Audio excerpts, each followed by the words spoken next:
Hey guys, tonight we slip into the hush of an almost still room where the air has that cool pre-dawn weight. And I'm here to steer you through it with a smile the size of a measured half-ounce. Fair warning though, you probably wouldn't survive this day without naps, snacks, and a working knowledge of mental arithmetic you left behind with school assemblies. So, before you get comfortable, take a moment to like the video and subscribe, but only if you genuinely enjoy what I do here. Tell me in the comments where you're listening from and what time it is on your side of the streetlight. Now, dim the lights, maybe turn on a fan for that soft background hum, and let's ease into tonight's journey together. You step out onto a coal grey street that blurs at the edges, as if someone has turned the world's brightness to one bar above off, and the quiet is thick enough to slow even your thoughts. Your breath makes a small, polite ghost in the air, while the cobbles keep yesterday's chill like a secret they mean to keep. And the shop's wooden shutters stand in a heavy row, banded with old iron and damp as bread left in a cold oven. Each one waiting for your key and your patience. The key is cold in your hand and satisfyingly solid, the kind of iron that makes modern keys feel like toys. And when you fit it into the lock, there's that slow, gummy turn that makes you think of treacle and stubborn doors that have outlived more than one landlord. The hinges sigh, the shutter mouths a yawn, and the first sliver of the shop's interior takes a breath of morning, which smells like rope mat, soot, and the faintest afterthought of tea. You ease the shutters against their hooks, so as not to clang and wake the street's light sleepers. You've learned the musicality of your own storefront, which boards creak soprano, which nail heads complain, and how the bell above the door prefers not to be startled before it has had its moment to shine, tinkling with the proud self-importance of a small show-off who unfailingly announces each entrance like a town crier only you employ. Inside, the floorboards remember every weight they have carried. You can feel them talk under your soles. Good morning then, you again. And you step onto the rope mat that is damp from last night's rain creeping under the door. And it releases a smell like old harbours and tea chests. Worn even in its dampness. Oddly comforting, like a sweater that has earned your trust by never being fashionable. A dim strip of light sneaks along the counter's brass edge, and you take a moment to notice the familiar geography. The scales with their brass pans like twin moons, the jar of gooseberries clouded in syrup, the pyramids of soap the colour of unsalted butter, the tea canisters with their quiet tin's dignity, the molasses barrel breathing a dark, patient sweetness, and the shelves that curve into the shadows like they're leaning forward to listen. You set a hand to the glass case, and your reflection looks as if it hasn't slept since Michaelmas, but in a charming, period-appropriate way.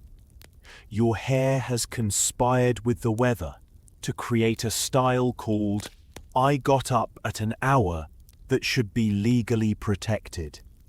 There's no light switch to flip yet, not until the gas is coaxed awake. You move by touch memory and the grey drip of dawn, finding the little tin of matches, the old kind, lucifers, with a smell that could perfumery a complaint.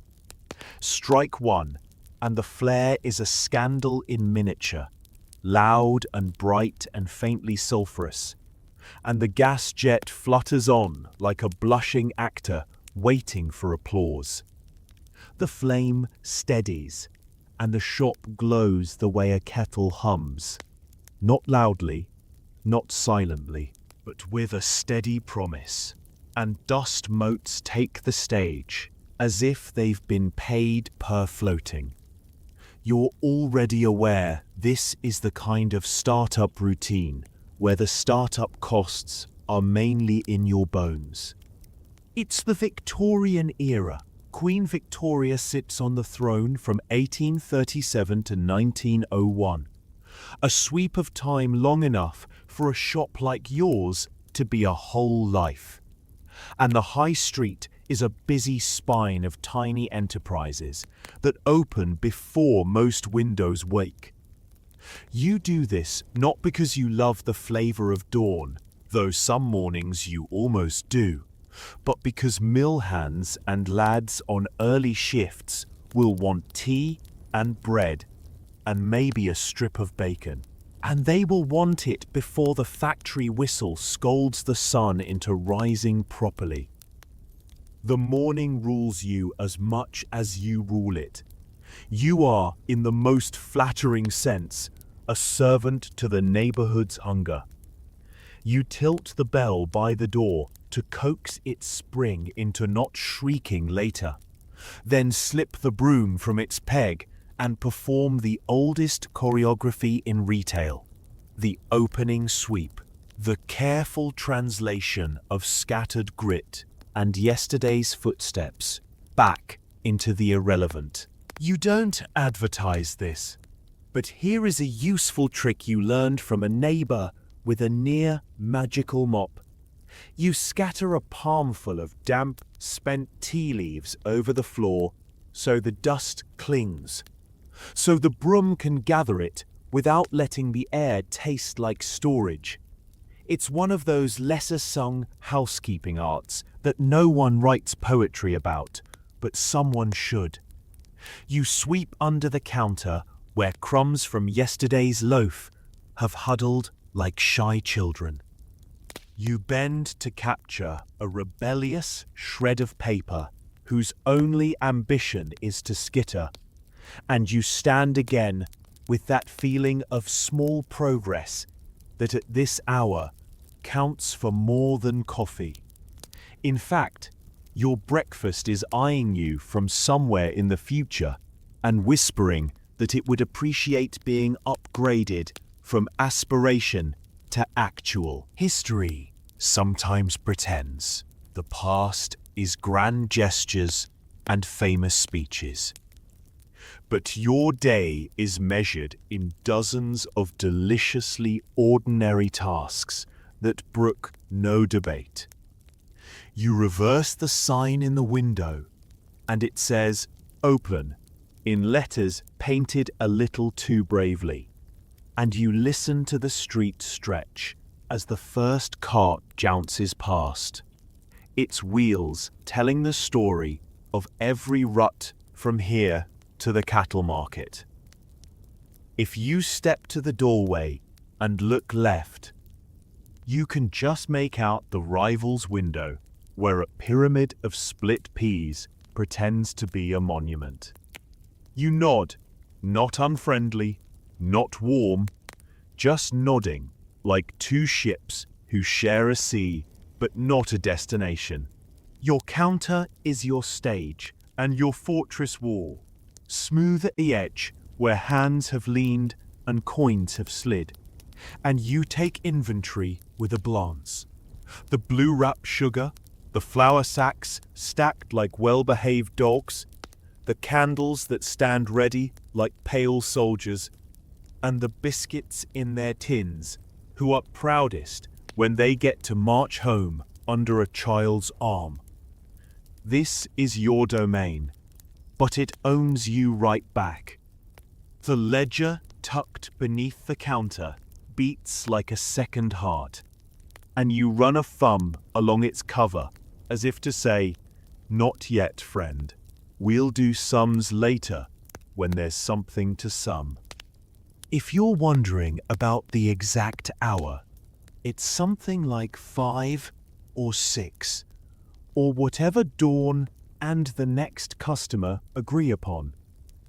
Historians still wonder if small urban shops like yours truly opened by the first light or by the earliest whistle, if practice varied by town or trade or the temperament of the neighborhood, and diaries from the time argue politely with each other, which is to say, no one can quite pin it down except that you are up before you want to be, and before anyone with a desk job thinks about a tie.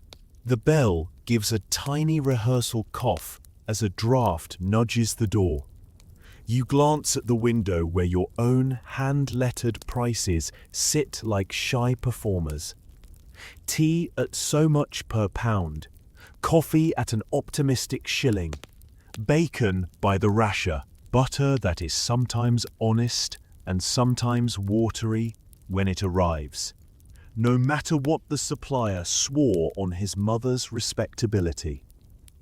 You're not an apothecary, but there are jars of lozenges and licorice that slide into people's memories like good-natured jokes. There are ribbons, too, and needles and pins for the mending you imagine the whole town does ceaselessly, as if fabric absolutely insists on fraying the moment you've congratulated yourself on mending it. You hear, at last, an early soul outside, a boot scuffs, someone coughs, a distant dog remarks upon pigeons, and the sky remembers its colors. You straighten your apron and place a hand on the brass scale, as if it were a friend who needs steadying. There's a small, practical comedy to the morning ritual. Your fingers, cold, try to untie the string on a sack, and it laughs at you. You suck your lip and get the knot to behave with a patience that could be nominated for sainthood, and flour dust lifts in a sigh that settles on your sleeve in a pattern that is, if you squint, a map of clouds. If you could borrow one tool from the future, it might be a cash drawer that does mental math for you. But you admit that would be cheating. And besides, where's the drama in accuracy that doesn't depend on your eyebrows? You place the brass weights in their tray and feel their seriousness. These are the standard that stands between you and an inspector's frown. And even in this soft grey hour, there's that steady awareness that your honesty is both moral and practical, because reputations are built like beehives. Slowly, with a dozen small efforts repeated until they hum. Beyond the practical tasks, there's the theatre of smell. Coal smoke from somewhere upriver tangles with the sugar's warm breath. The sour sweet of vinegar wakes up your taste memory, and a twine-cut wedge of cheese considers its own existence in a scent that could be described as ancient optimism. You are present in the way that only opening a shop can force you to be, and there's a modest pride in how much quiet competence lives in your hands. On mornings like this, you also measure time in coins, each farthing like a droplet in the bucket of your day. They'll come soon, the small coins, warmed by pockets and palms, and you'll move them into neat stacks that make you feel like a minor duchess of copper. Somewhere in the distance, a train huffs, still new enough in the world to feel like a mechanical beast you've decided to befriend because it brings you crates and customers. the railway and the post are reshaping the kingdom's pulse. You're not a philosopher, but even you can tell when the wind of change lifts your shop curtain. As for class and place, you occupy that perfectly precarious ledge between respectability and worry. The small proprietor whose boots are sturdy but not extravagant. And historians still debate where to file you in the grand cabinets of social rank. Petite bourgeoisie, skilled working class, or just beautifully stubborn. You, personally, file yourself under the category of trying my best. A joke for the hour. The bell believes it's the star of the show. But you know the real diva is the string. Because if that breaks, everything goes quiet and you are forced to guess entrances by footsteps, which, honestly, is scene work you did not rehearse.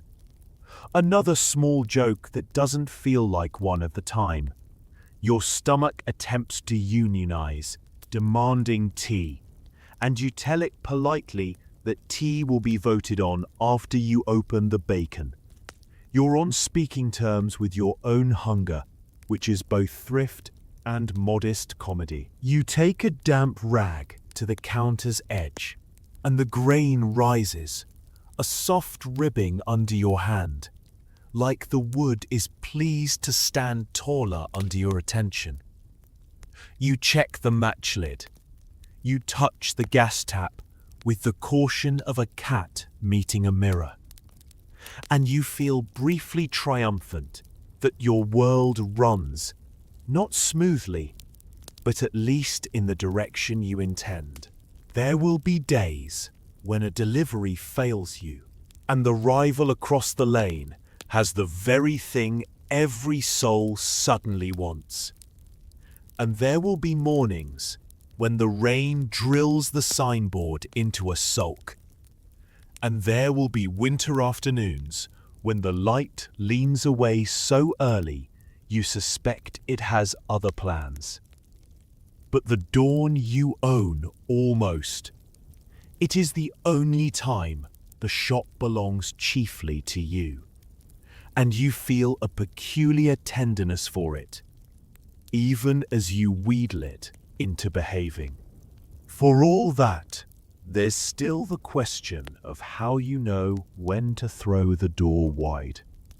Some say the church bell gives the nod, others the factory, others the carrier's first rattle. And the truth is, you open when you must, which is to say, sooner than is comfortable, and later than would shame you. That's the game, and you play it with a small smile, because you have discovered that smiling makes time go better. Like stirring prevents the bottom from catching. Outside, a cart horse clops past with the rhythm of a metronome, and you take your first cup of hot water with a lemon peel twist, you rescued from yesterday's proofs of civilization.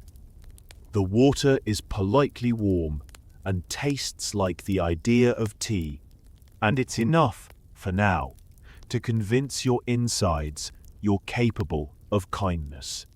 The first customer will arrive soon. A mill hand with the look of a man who carries the whisper of steam on his clothes.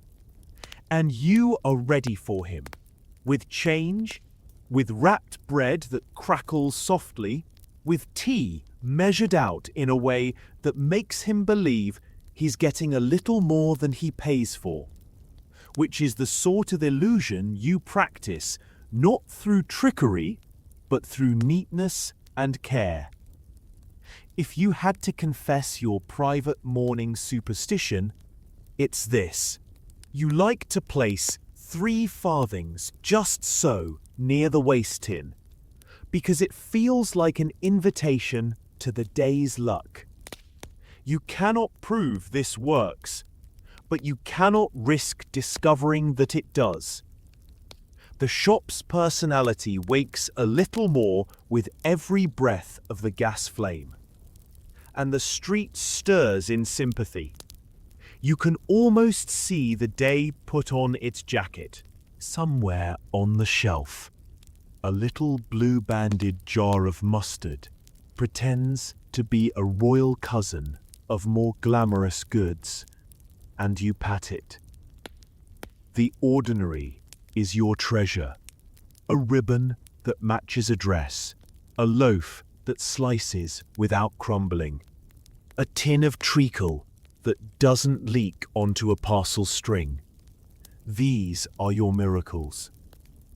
No one will write a chronicle of this dawn, except, perhaps, the ledger, which speaks in numbers so modest they could pass unnoticed at a dinner party.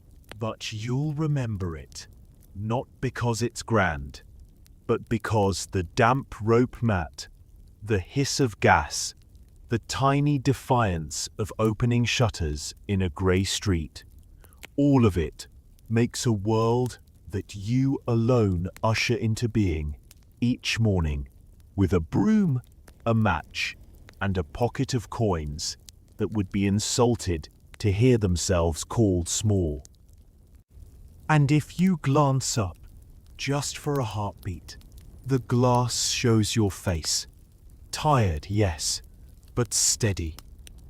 And your steadiness is the invisible thing you sell, wrapped in brown paper and secured with string, given freely with every ounce and every smile you measure out, before the sun properly remembers its job.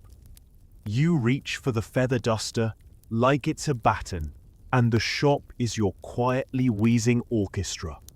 And with the first sweep, you release a snowfall of very polite grit that sparkles in the gaslight, and then settles again with the resigned dignity of a retired duke.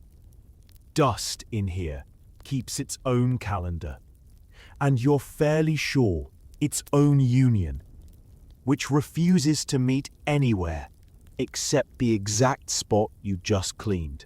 The smells come alive as you stir them.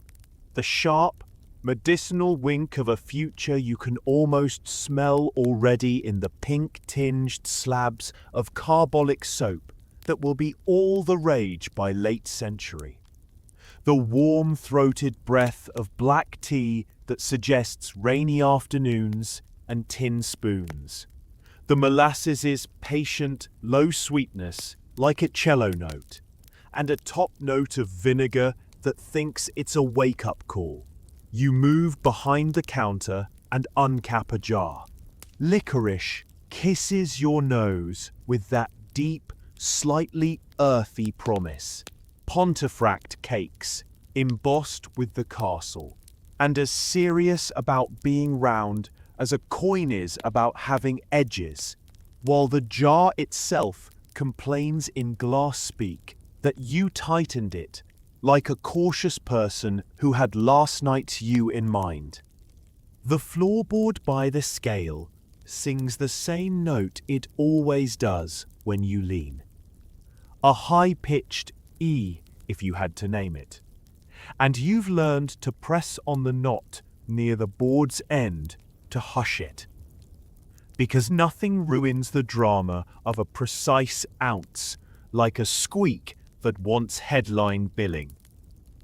Tea first, because everything is better if tea is portioned, ready, and not thinking about running out. You slide your hand into the great round tin and feel the leaf shapes scratch softly at your palm. Little folded boats made of dusk, and you breathe in a scent that is somehow velvety and brisk all at once. Your tins are labelled in your best, slightly anxious hand. Assam for strength, Kongu for everyday diplomacy, a teasing little packet of Darjeeling for people who like their afternoons floral and their gossip polite, and bohea as the old standby that remembers it has been everyone's aunt's favorite since ages ago.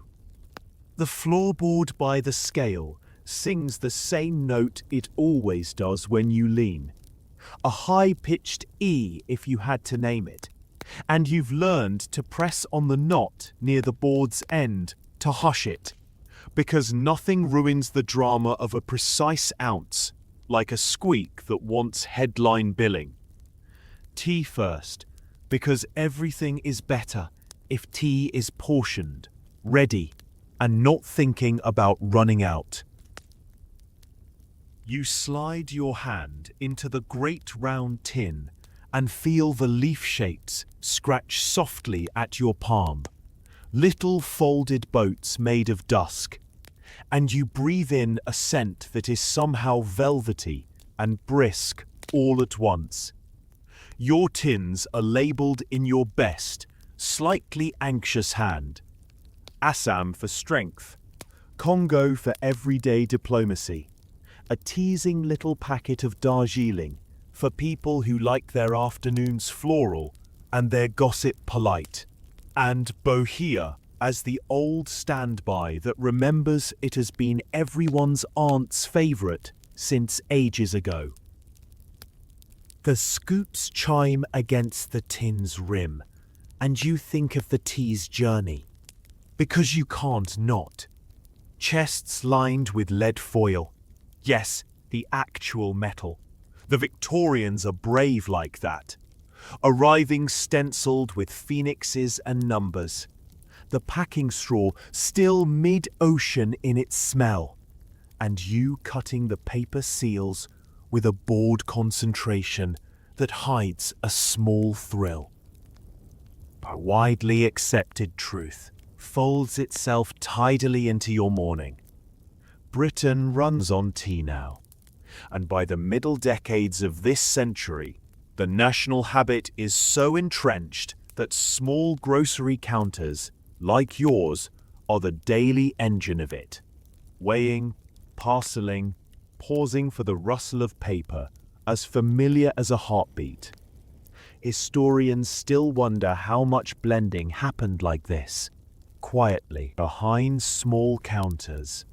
Did you and your rivals truly develop little house blends, 1 part Assam to 3 parts China perhaps, with a whisper of something smoky? Or is that a romance we retrofitted to explain the fact that every grocer swore their tea tasted better than next door's? You snip twine with your teeth in a way you will later pretend you never did, and lift a sugar loaf with both hands. The cone feels ceremonial, as if you should bow to it, wrapped in a purple-blue paper that whispers of vanity. Blue makes things look whiter, so cunning and beloved that customers will eye loaves through their wrappers and sigh in admiration at the purity they're almost literally blue skying.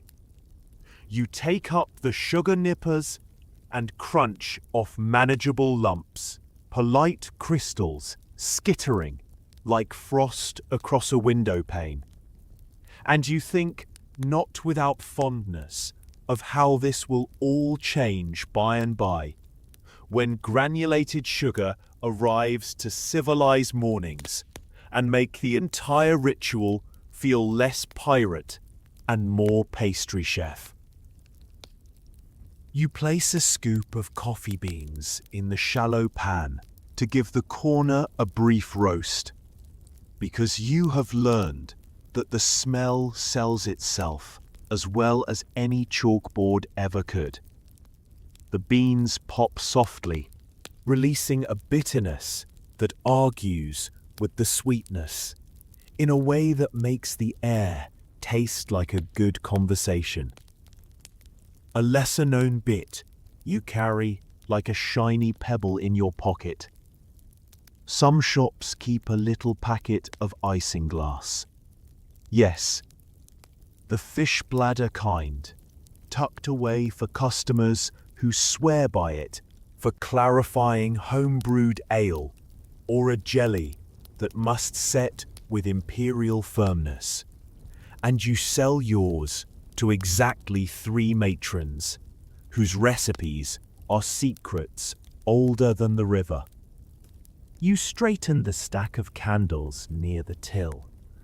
Beeswax that smells of clean honeycomb and quiet privilege, and tallow that carries the faint domestic ghost of last night's stew, and you can almost tell who will buy which by the tilt of their hat.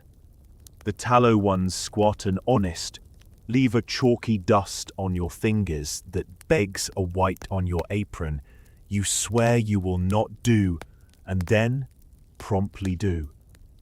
On the lower shelf, you keep a little regiment of sardine tins with jaunty labels from Nantes, bright as tin toys, and you tilt them into neater rows, resisting the childlike urge to arrange them like soldiers on parade, because they have enough dignity without your assistance.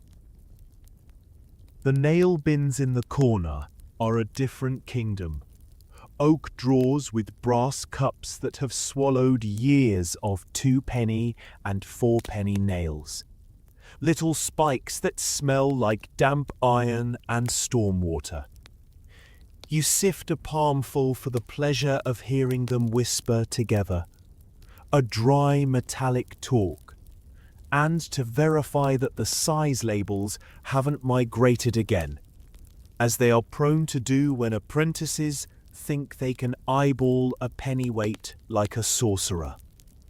Above, ribbons curl off their spools in colours that seem newly invented each time you wake. Peacock and claret, primrose and sailor blue.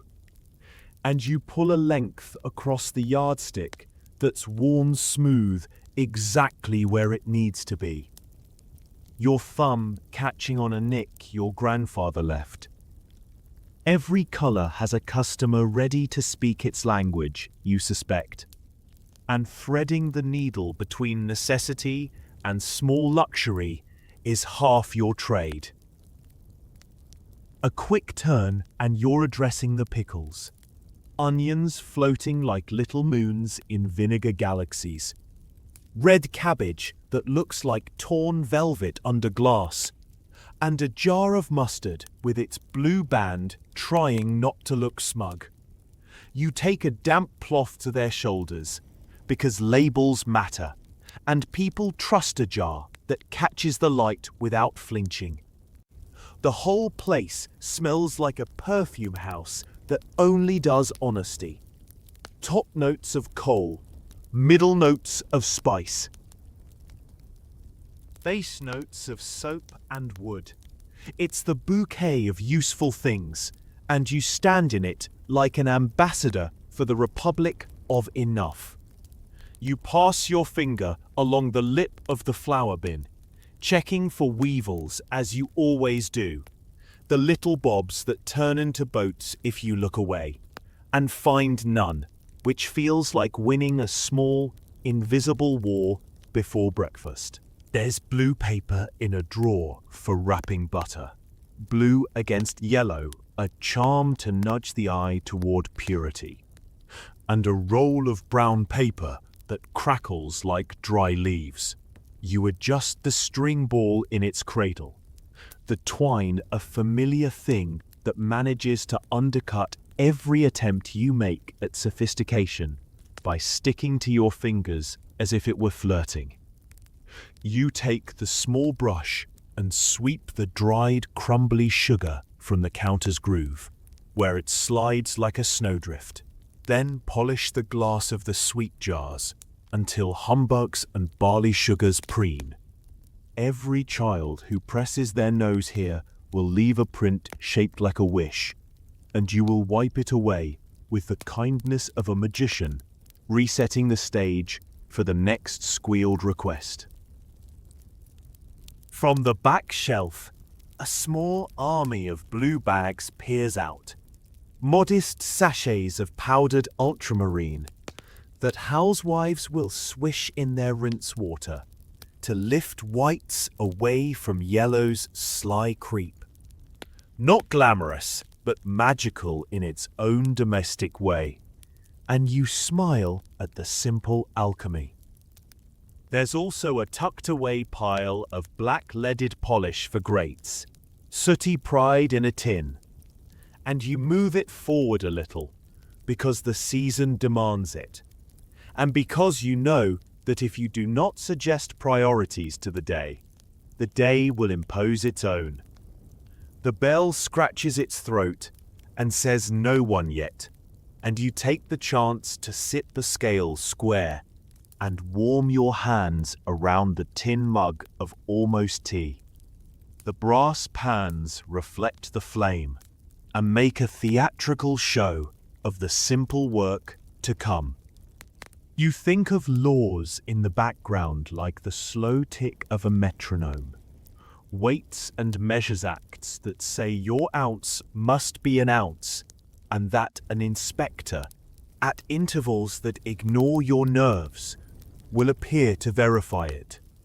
And it steadies you.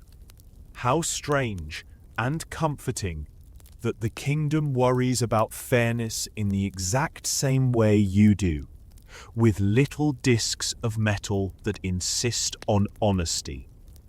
You reach for the cheese. Crumbly Cheshire leans away from conversation, while cheddar slumps companionably and give it a new cloth wrap, dampened, the way an aunt would tuck a shawl around your shoulders. The rind smells like a meadow matured into wisdom, and you cut a wedge, just enough to remind it that yes, today is a day for generosity. On the very high shelf that likes to test your reach, jars of cloves, cinnamon sticks, and whole peppercorns sit like the aristocracy of scent. And you bring them down one by one to smack the bottoms lightly so the contents redistribute. You learned that trick from a hawk-eyed widow who keeps her cupboard like a parade ground. And you perform it now with the solemnity it deserves. Beneath the counter, you inventory the useful oddities. Sealing wax that smells of resin and schoolrooms. A bundle of goose quills no one buys but everyone admires. A thin spool of ribbon that's exactly the width needed to make a favor that says, I care, but I am also thrifty. And a handful of paper cones, folded expertly to cradle sweets as if your fingers were born to make them. Somewhere in the midst of this ritual, a small joke arrives like a friend letting itself in. The vinegar jar burps, and you say, bless you, because you are a person who speaks to condiments before full daylight. Another joke, quieter, is that the only thing in the shop that never moves is the thing you look for most often. Right now, it is the knife you use to trim bacon, which has decided to be invisible until you swear mildly and check the exact place it always is. The gas jet whispers. You check the tap, and the warm, wavering light makes the jars look like stage props for a melodrama titled Honest Living. You pull down a roll of calico and wonder if this is the day a seamstress will come in for a whole few yards, and whether she will confess that she too talks to her materials when no one is listening. Your mind keeps small debates with itself. Should the tea move forward for easy reach or stay back to make space for bread? Should the licorice sit by the door to beckon children, or by the counter where mothers can regulate requests? and none of them are life or death. But each feels like a tiny piece of good strategy you can win before the world starts telling you stories. You lay the yard of ribbon beside the ledger for a moment and admire how both are measures of hope, one in inches, one in lines. Then you tuck the ledger away again, because you will not let numbers start making faces at you until coins arrive to keep them company.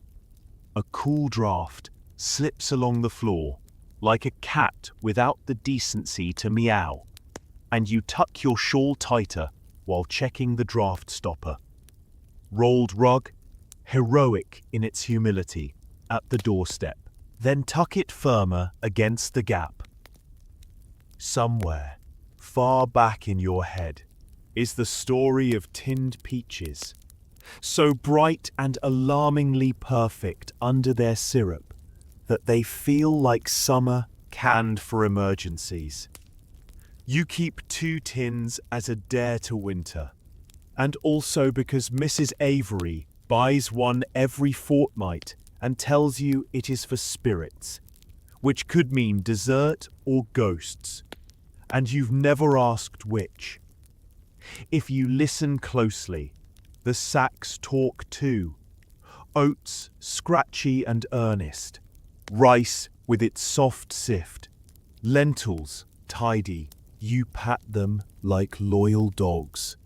Then retie the knots with every now and then, as you straighten yet another row, you wonder what first impression the smell makes on those who step in, and whether clean plus hungry counts as a fragrance family.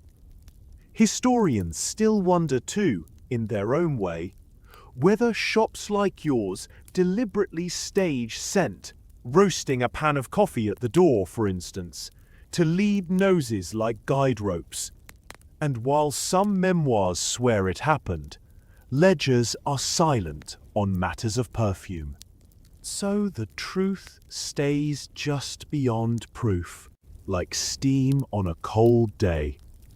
You scoop currants, the little black eyes falling with a papery patter, and refill the raisin jar.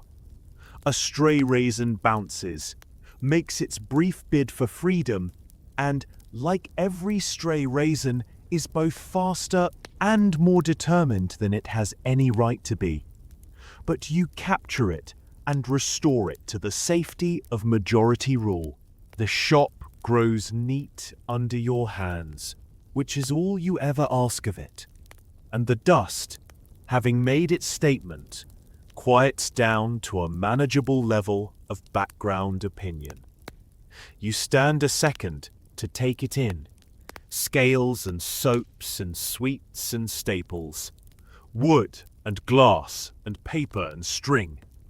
And you feel the tiny, satisfying click when everything is exactly where your reach expects it to be.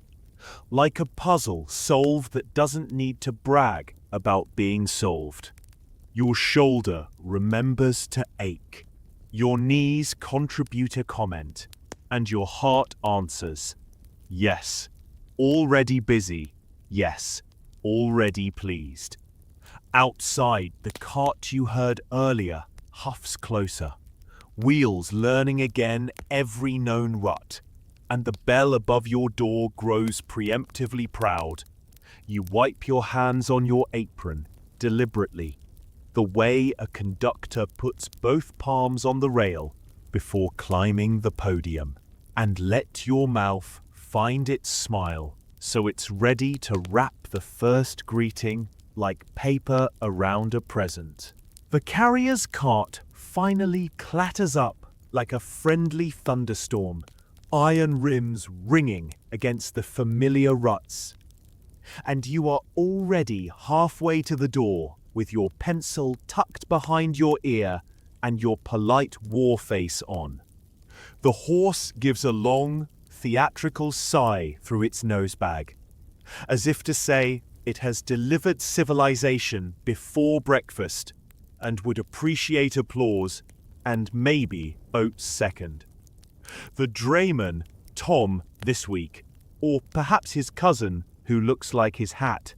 Hard to tell in low light, hauls the brake and lifts a hand that's half wave, half mind your toes, and you step into the air that smells of wet rope, tar on the cart's lashings, and that unique perfume of apples, bacon, and packing straw that always makes you think you're opening a hamper from someone who doesn't know the meaning of moderation.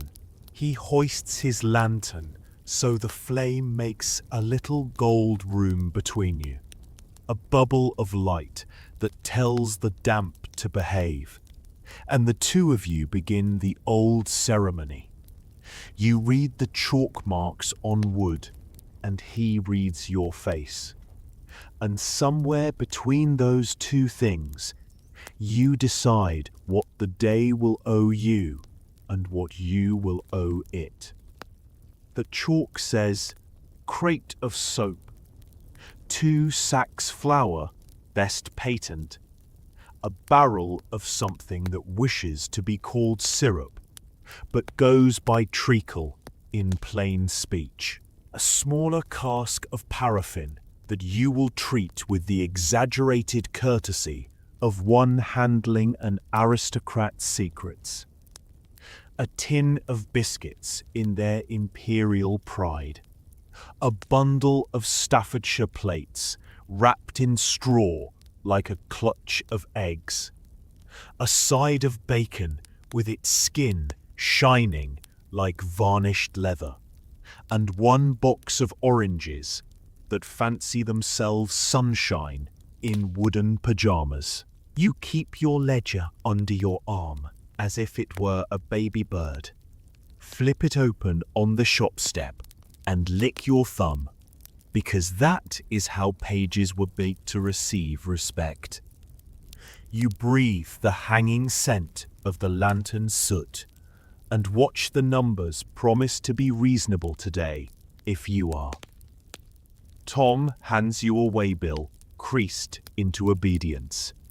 And you love, in spite of yourself, how official it makes you feel to check the GWR, Great Western Railway stamp in the corner. A reminder that the Iron Road has somehow made your little shop part of a network so large it makes your shelves feel like stations with better snacks. A widely accepted truth stands right here on the cobbles with you. Railways have turned the kingdom's calendar inside out and stitched its hours together. And even your kettle times itself to the station clock now. Because everyone got tired of guessing which town's noon was feeling assertive.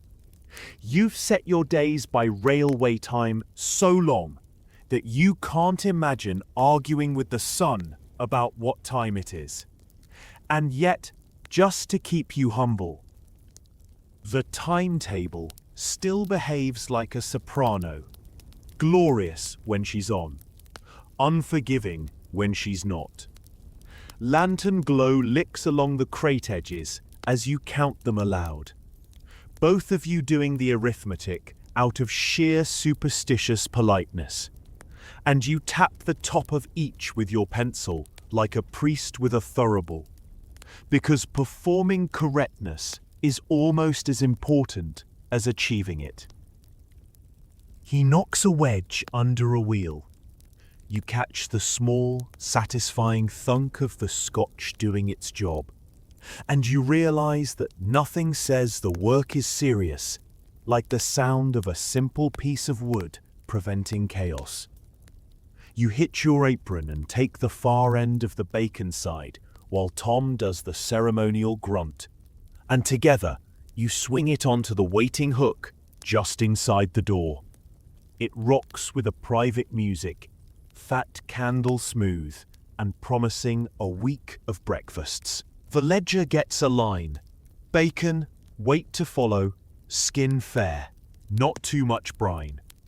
And you press the nib down when you write fair, a note to your future self that you stood your ground today.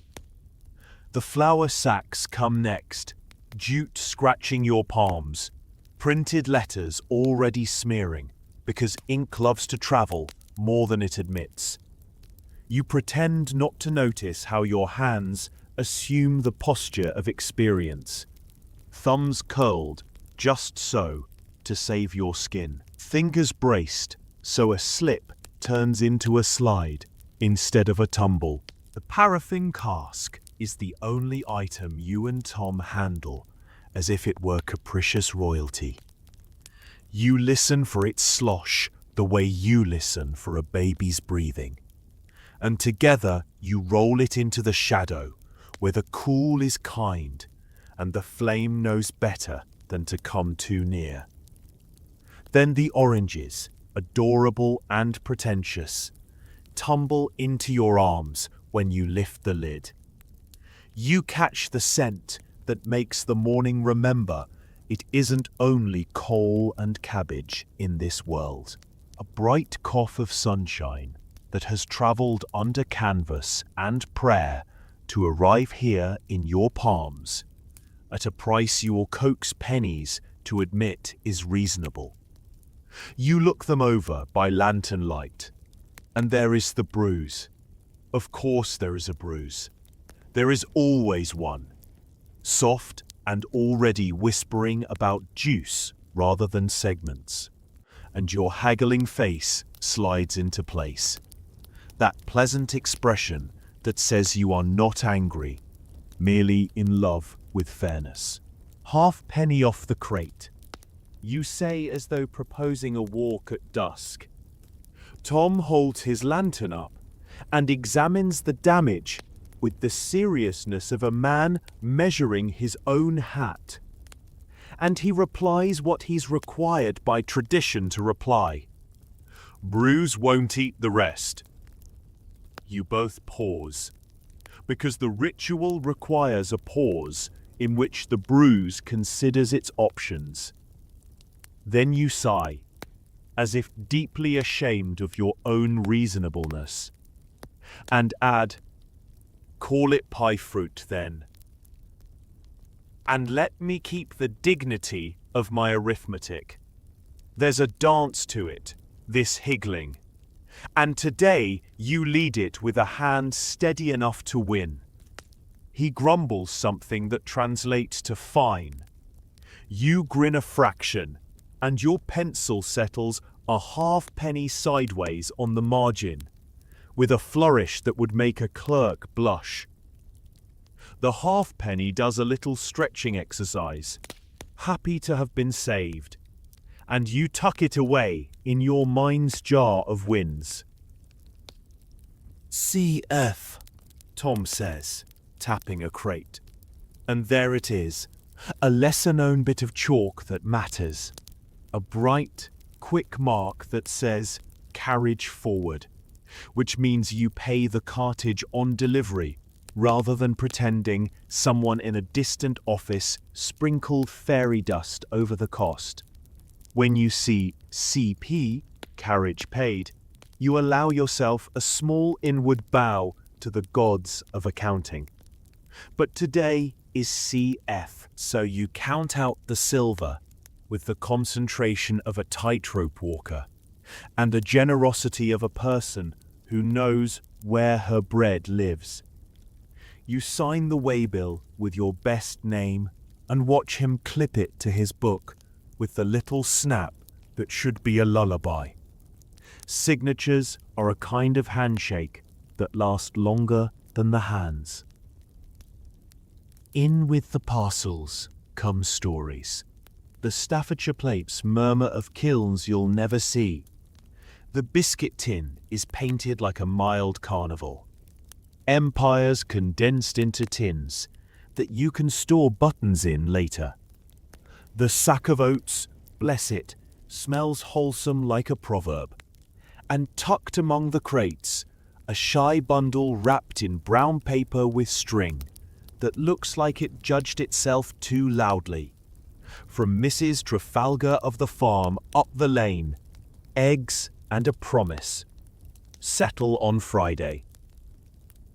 You take the eggs to the back, make a small cave with your hands around a candle, and candle them. A little private theatre where the yolk and the world admit they're not interchangeable. You breathe a thank you that they shine clean, proud little moons, and you chalk a note for later, because paying promptly to a neighbor soothes the town better than any sermon. While Tom fetches a second load from the cart, you do the quick geography that will turn boxes into welcome. Soak a corner of the cloth to wipe away travel from labels. Slide the new round of soap into neat, creamy battlements. Wedge the flour sacks in their regulars' perch, and stack the oranges in a pyramid that has opinions about architecture. Behind the counter, you bring up the crate of lemonade in cod bottles, glass with shoulders, thick and sure, and a marble caged in the neck like a polite idea. And you check for chips because returnable bottles are your quiet investment. Children plot with the cunning of generals to liberate the marbles, and you must guard your glass with the fierceness of a dragon whose hoard fizzed at the neck. A tiny detail that always makes you smile.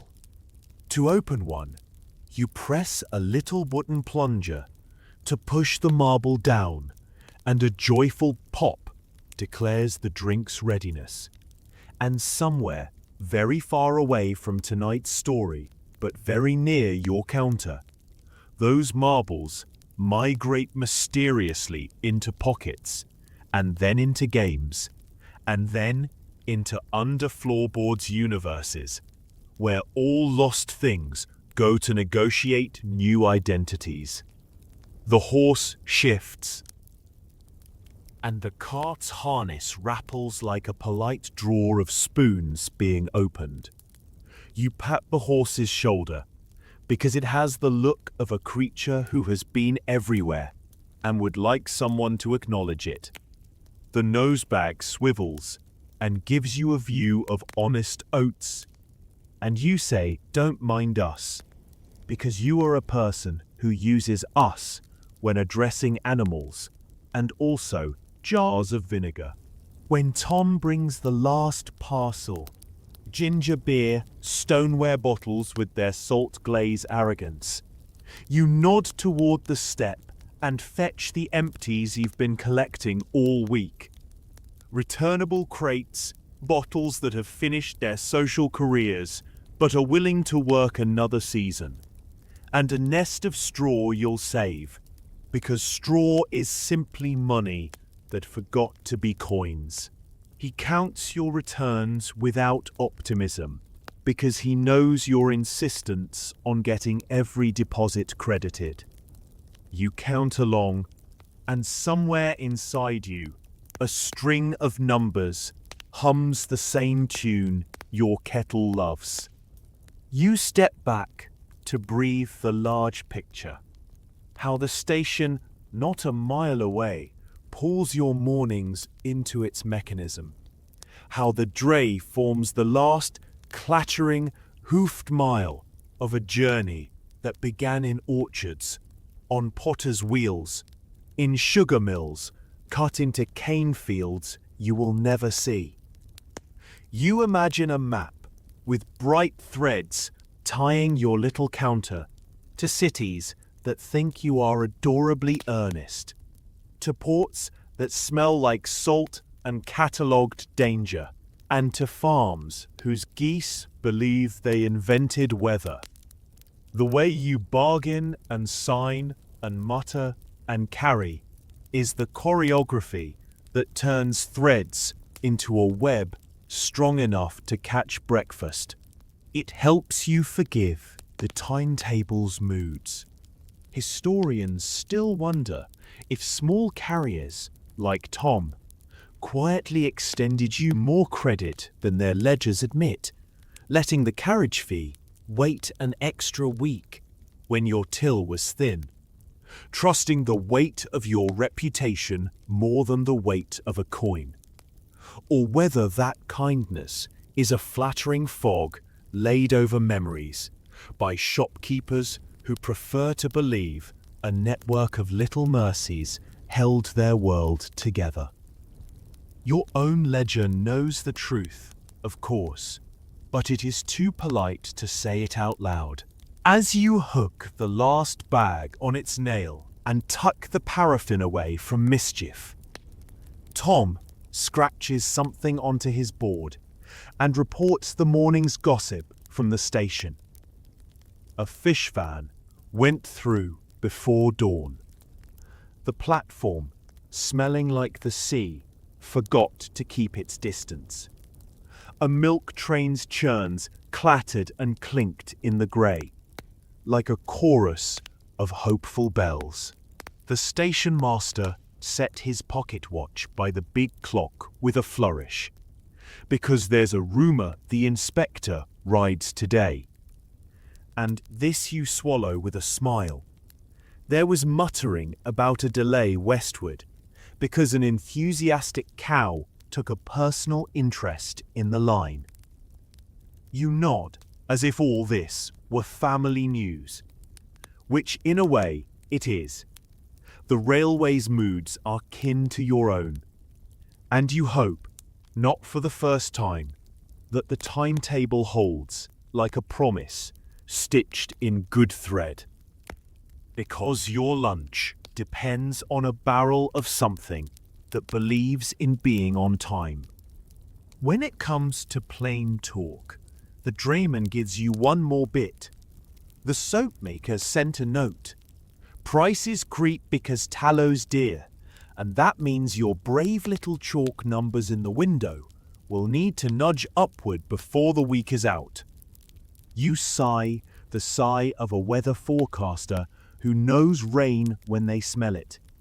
Your customers will sigh, then nod, then buy exactly what they need, because the alternative is cold and silence. And you will make your margin by the width of a hair, as always. There will be days when the cooperative society further up the road, with its dividends and its earnest meetings, pinches your trade. And you will respond with neat parcels, exact weights, and a brand of kindness that counts as interest. You practice it now, handing Tom a heel of yesterday's loaf and a paper twist of cheese, because his horse has been patient, and so has he, and because generosity undercuts worry better than any sharp pencil ever did. With the last clatter and a hat tip, the cart eases back into the street's morning march. You stand, ledger hugged to your middle, and the quiet rolls back into the doorway like a cat reclaiming its chair. Inside, the lantern's glow fades to the gas jet's steady whisper, and you start the truer part of counting.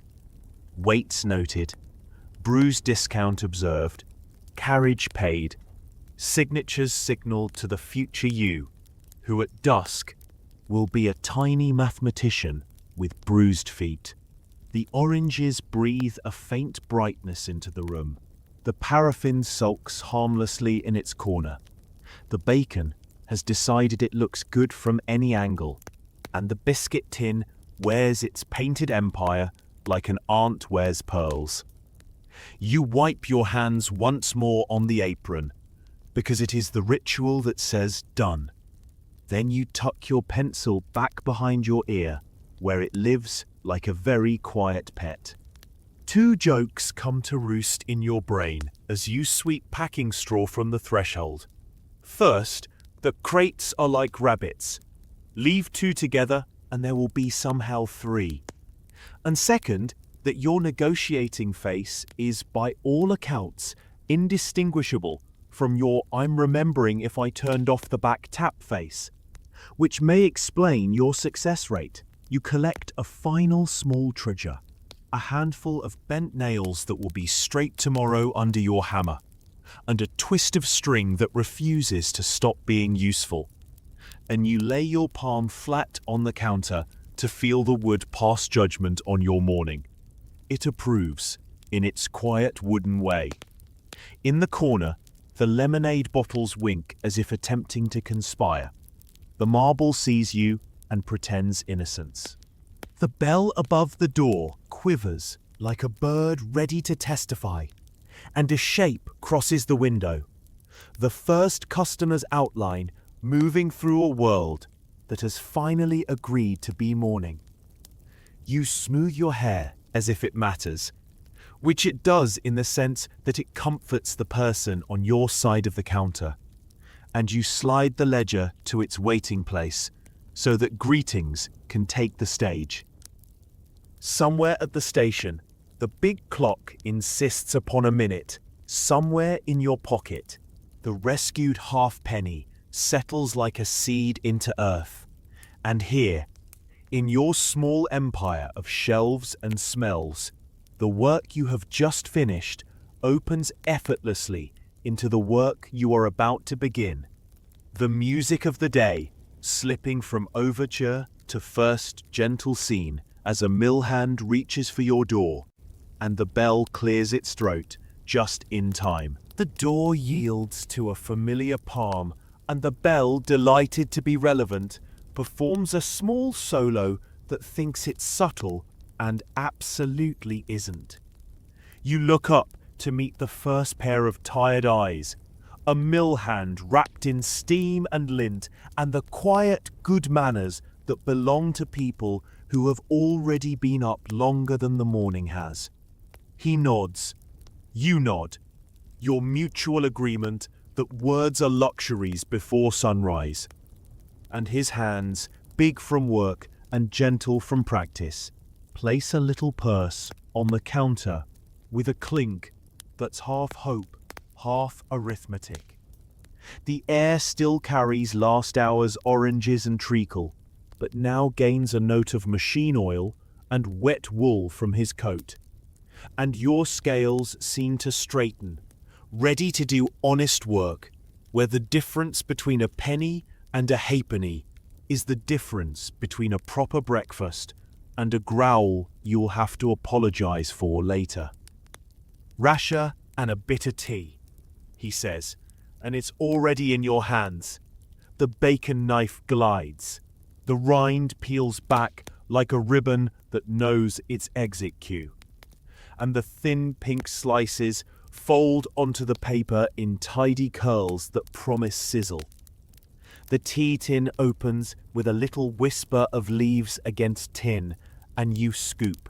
Exact, generous in spirit if not in measure, because generosity here is neatness and fairness, not extra ounces you can't afford to gift.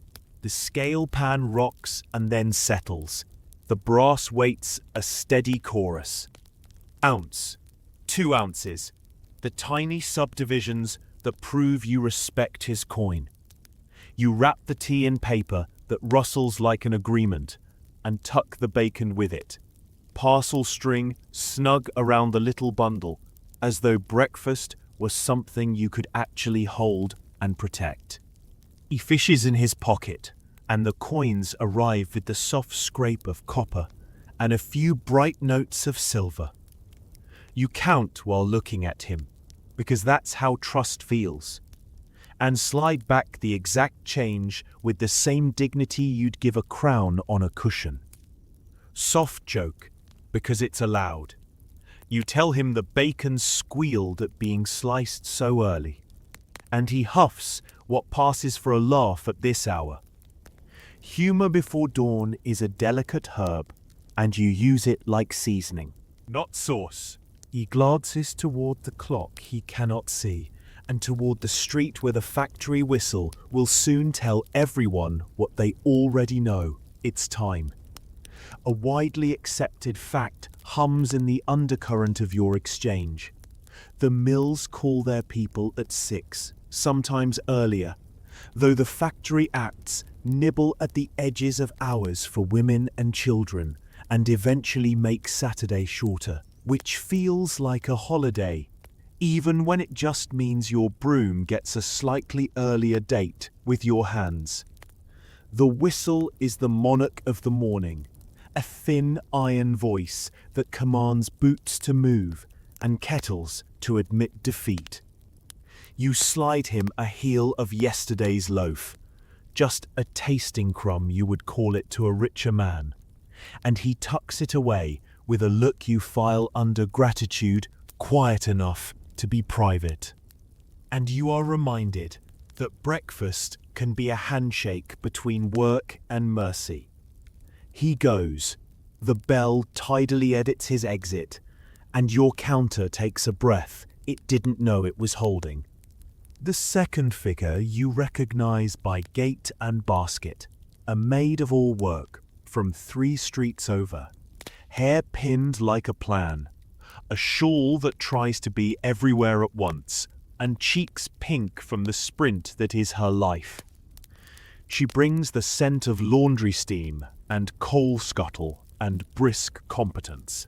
And if the mill hand is morning's muscle, she is the metronome. Blue bag, starch, a gill of paraffin, and she hesitates, because careful lives require precise budgets. 2 ounces of tea. Best you can manage. You nod, which is your way of saying, I will do right by you. The lesser-known detail of her morning peeks out when, to pay, she slips her fingers through the pocket slit at the side of her skirt and fishes in the tie-on pocket hidden under her dress. A separate, secretable pouch with its own small universe of pins, coins, and folded wishes. Most people don't know to look for it, but you do. Because your own mother tied hers on with the authority of a lady buckling a sword.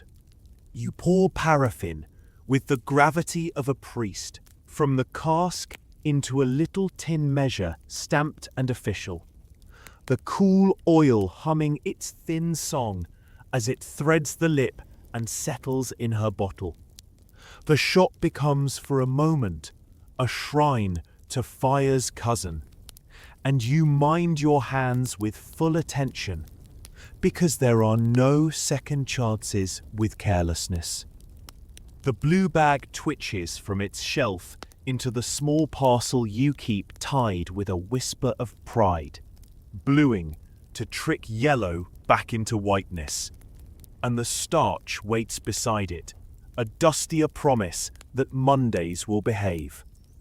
She watches your hands and your weights with a poised focus that can feed a house, and you talk very softly about nothing much. Weather that keeps secrets, the rumor of an inspector's new hat. Because early conversations should be like warm water, soothing, without stealing attention from the day's real work. She asks to put 2 items on tick, and you nod, letting the word float between you without making a speech. Your pencil writes her mistress's name and the amount in a margin that keeps its dignity. And your mind, which knows exactly how many ticks it can carry before wobbling, does a quiet curtsy to the future. Historians still wonder if servants like her held more bargaining power than the record suggests, carrying the daily purse, deciding where loyalty and pennies went, shaping the town's small economies with a lift of the eyebrow at a price or a good word about a grocer's fair hand, and the ledgers, which tell only numbers, cannot quite model the complicated mathematics of trust, skill, and habit that she brings to the counter. You tuck an extra length of string into her basket, because strings break when people don't have time for them to break, and she smiles the kind of smile that makes the whole errand worthwhile. The bell, which has never tied a bundle in its life, steals the credit for the pleasant chime that follows her out. There is a lull, the kind that makes dust motes perform interpretive dance. And then the door opens, just enough for a hat brim and a pair of solemn eyes to peer around it. A boy, boots scuffed in the narrative way of boots that have important adventures between school and soup, steps in with a concentration so intense it could tame a horsefly. He straightens the coin in his palm to show its face as if it were a visiting dignitary. Today it's a farthing, tiny, copper, and mighty in its way, and he leans on the counter to whisper, "A farthing of humbugs, please," as if the sweets might hear and take offence. You meet him at his volume and keep the ceremony short and sacred. The glass jar lifts with a little suck of the stopper. A sugar breath escapes like a sigh from a pleasant dream, and you coax exactly the right number of stripy humbugs into a poke. A paper cone you fold, as if this were what your fingers were invented for. The boy does the math on your face, eyes flicking between your measure and his coin, and you let him see the exactness. The exchange itself is slow enough to be important, without being long enough to risk courage. He confesses, in the tiniest mutter, that one is for his sister if she doesn't tattle. And you make the joke that all grocers learn. My jars are sworn to secrecy.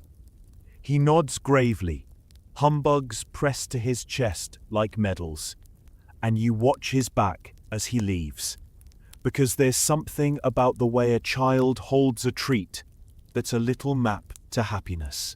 You wipe the small smudge his sleeve leaves on the glass, and let yourself be glad that joy can cost a farthing and be worth a poem.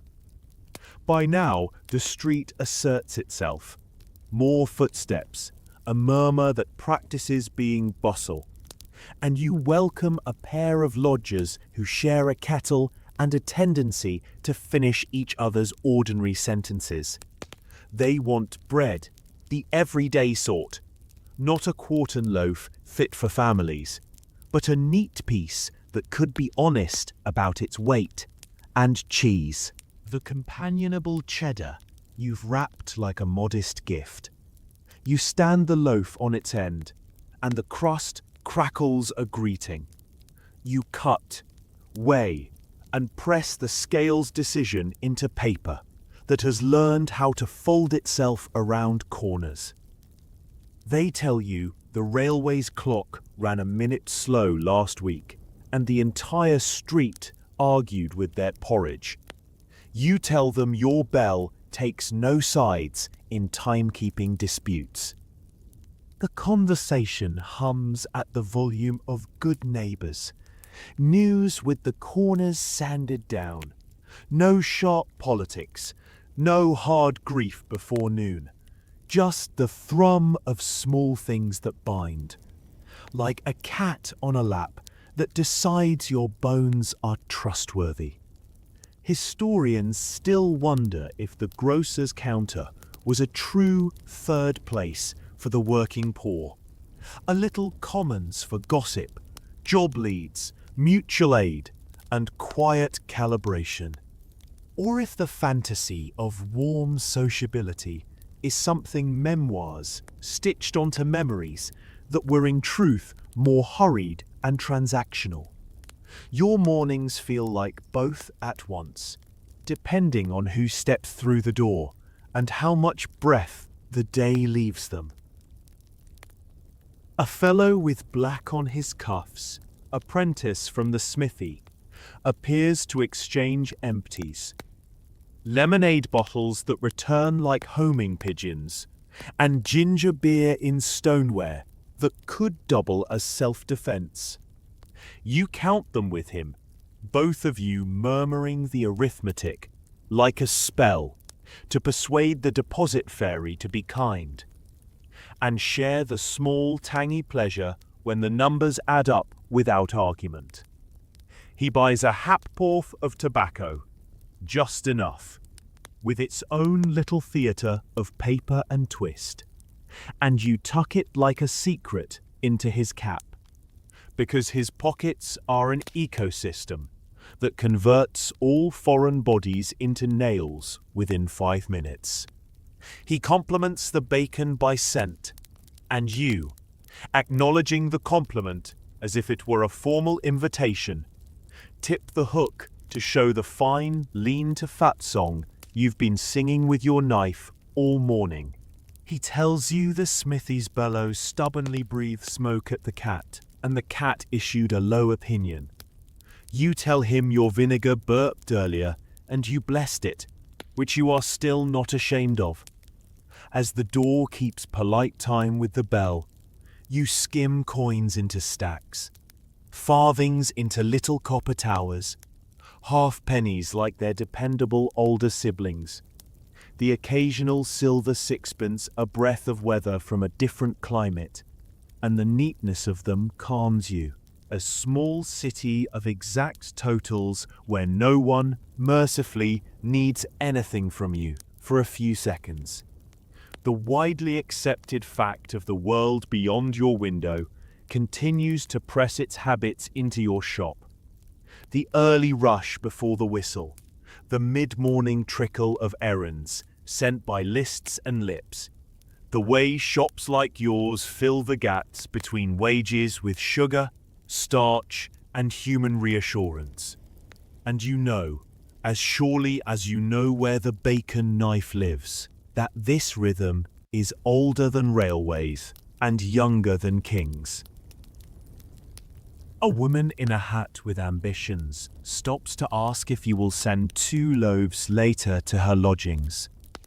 You nod and pencil her address where it will not sabotage you, and she leans closer to murmur that her landlord is economical with coal in a way that requires extra bread.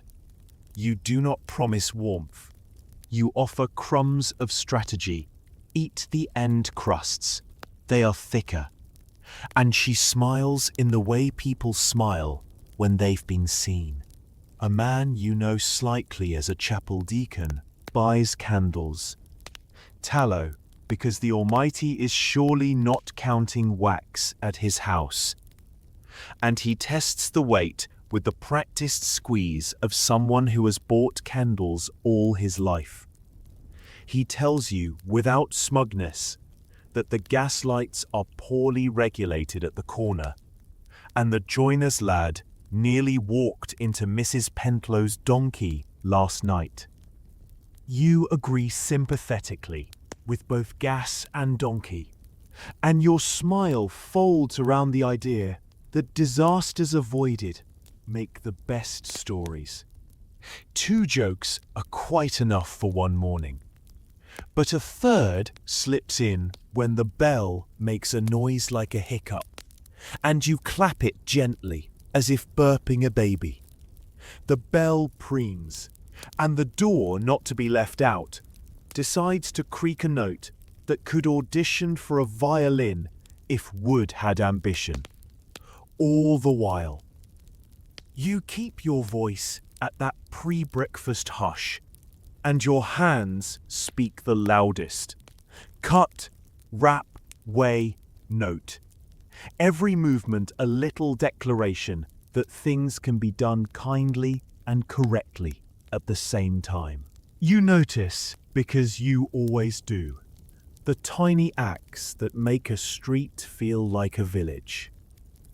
How the maid rounds her coins to a courteous pile so you can scoop them cleanly. How the mill hand sidesteps to let the lodgers pass without anyone having to perform a dance about who owns the threshold. How the child leaves with his shoulders a little higher because sweets were not only purchased but granted with ceremony. The debate you keep with yourself, because the day likes a question to chew on, is whether these courtesies are a fragile custom that rely on people sleeping enough. They don't. Or whether they are as durable as the cobbles. They might be. Historians write about class and coin, and the laws that push people into and out of your door. But the way an ordinary morning is knit together with nods and fair measures is a volume of its own that doesn't quite fit on their shelves.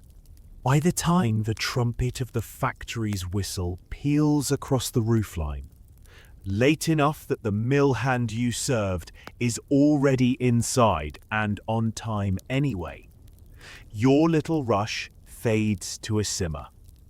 You take the chance to chalk a fresh price on the small slate by the oranges, adjusting your hand to a brave figure that will earn you exactly no love at all, and you practice the calm explanation you'll give that begins with, "You know how tallow is these days," and ends with, "I'll make it up to you in neatness."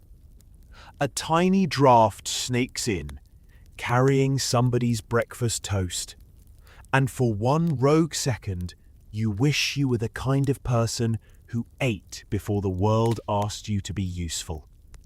Then you laugh at yourself, pinch a crumb from your pocket, and agree with your stomach that it has a point. You wipe the knife, set it down in the exact place where it always lives, and your hand remembers the shape of the scales before your mind does. What lingers in the shop as the street settles into proper daytime is the braid of voices that never rose above the gas jet's hum. Early conversations are polite conspiracies, and you are their clerk, their host, their stagehand. The next tasks are already lining themselves up with the tidy patience of brass weights. A glance at the ledger, a restack of the bread, a quiet check of the measure marks on the vinegar jug, because the world is full of small mistakes waiting to be corrected gently. Your bell, now feeling accomplished, behaving like a cat washing its ears after heroic patrol, keeps a dignified silence as the sun decides to commit to being present.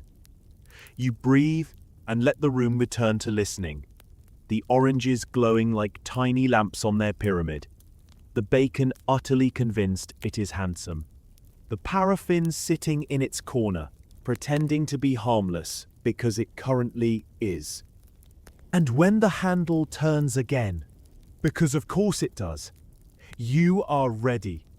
Smile first, hands second, scales third. The little theatre of fairness warmed up and humming, as if you and it were one instrument, and the morning were your favorite, complicated tune. You slide the brass weights a little closer, as if they're old friends who need to hear the day's plan. And the scale pans answer your touch with that tiny, kissing clink that says balance isn't a miracle. The morning's tide has ebbed to a thinking pace, and the shop agrees to hold still while you run your quiet checks. A pound on the left, a pound on the right, the needle twitching and then resting at perfect manners. You swap in the half pound, the quarter, those neat, authoritative discs with their stamped crowns and borough marks that make you feel like your honesty has a heraldic badge.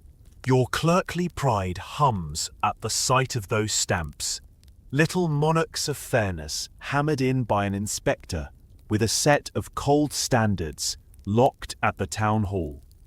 And there's comfort in knowing that since the Imperial Weights and Measures Act of 1824, a pound is a pound properly across the kingdom, and a pint is the same 20 fluid ounces, whether you're in a fishing village, a smoky town, or this modest shop with its gas jet and its oranges pretending to be miniature suns. You glance at your pint and quart measures in their tidy row, pewter and tinned, swollen with usefulness, and run a fingertip over the verification marks. VR, A crown? A year you remember because the inspector made a joke about your neat handwriting and then didn't laugh, which was either a test or his way of being sunny. Getting caught with a light measure would cost you more than the fine. It would crack the glaze on the only real capital you have. Your reputation for weighing what you say you weigh and pouring nothing but the promised pint. You set aside the big weights and bring out the tray of smalls, the ones you treat like jewelry. 2 ounces, 1, half, quarter, all the way down to those whisper-thin drams that look like coins on a diet. Tucked among them is the quietest secret of all, your tear slips. A handful of tin-thin discs you use to cancel the weight of paper and string when you need to wrap tea or sugar without cheating either of you. It's a lesser-known domestic magic, this tearing. You've weighed your sheets of paper and know without looking which slip to drop onto the pan, so the scale forgets it's holding anything but the goods. And you feel almost sly when you do it. Fairness dressed as a trick, neat as a pinned ribbon. You keep the strickle too, a narrow, straight-edged bit of bone from your grandfather's day, that you lay across the top of the dry measure quart to level grain or peas.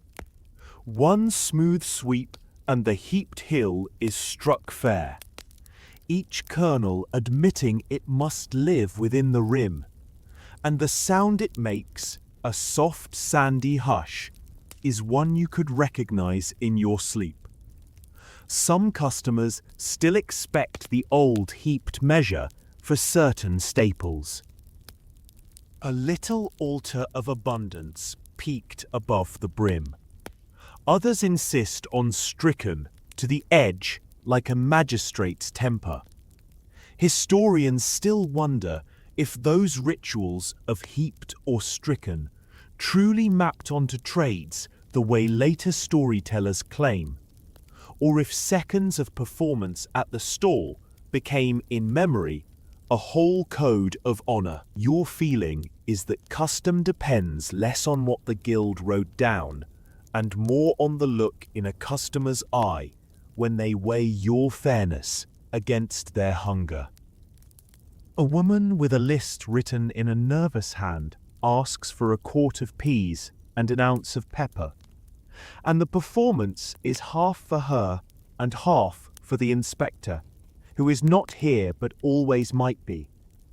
You set the quart, pour the peas, strike them level with that bone edge like you're slicing silence, and you feel her exhale, not even a sigh, just the uncoiling that happens when a small, good thing goes exactly as it should. The pepper you weigh on the little balance, the kind that makes you feel like you should issue degrees for aromas, and you place the quarter-ounce weight with ceremony, because pepper is tiny and expensive and likes to roll away to start an independent kingdom if you let it. She watches the needle's hair-thin flirtation with gravity, and when it settles, you see in her eyes that she's measuring more than spice. She's measuring whether her day will do what it says on the tin. You wrap, you tear, you tie, and you pass over the parcels with the same square-handed calm you'd. The inspector himself is a creature of prophecy. He arrives only when your apron strap is twisted, your hair is in a state to frighten hens, and your patience is currently lent out to 3 other tasks. His hat appears in the window like a punctuation mark that means compose yourself. And you do, because whatever else today throws, you will not be the grocer who looks guilty on principle. He brings his leather case that smells of oil and bylaw, sets it down with a tenderness that would suit a cat, and lifts out his standards, gleaming brass that thinks it's a sermon. He does not actually sniff the vinegar. No one does. That's a myth you started for the sake of telling good stories. But he does pour water into your pint until it wears a meniscus like a proud collar, and he sights along it as if the Royal Observatory had asked for his opinion. Then he tips it back into his own measure, and the two agree to be friends. Your yardstick, screwed to the counter's front, where ribbons and calico submit to its opinion, gets a once-over as he sets his brass yard against it and peers. The iron nails that mark 0 and 36 inches do their job, and your proud little inch marks hold their breath and pass. A widely accepted ritual, this dance, among shops from alehouse to drapers, the local officer of weights and measures appearing like a fair ghost to lay his hand on the day and say, "You are what you say you are." And you, a bit of a romantic, loving that the kingdom cares about this tiny form of justice in practical brass. Between his visits, the real inspector is your own conscience and the neighborhood's collective memory. You have learned that people count faster with their ears than their eyes, which is why you never let your coins clatter as if impatient, nor your weights land with anything but steady conviction. The ledger remembers numbers, but the town remembers gestures. And if your hand ever looks like it's shading a pan, that rumor will have legs. There are jokes about grocers leaning lightly on a scale with the heel of a hand. You know them, and you laugh. And then you are very careful where you set your hand when you reach for string. You put the long weights to the left when they aren't in use, always the left, and tidy the gleaming acre of brass with the small brush you keep for that purpose. Because dust in a scale pan reads at crisis as carelessness, and you will not be sloppy where trust is thin enough already. You handle oddities with the same quiet science.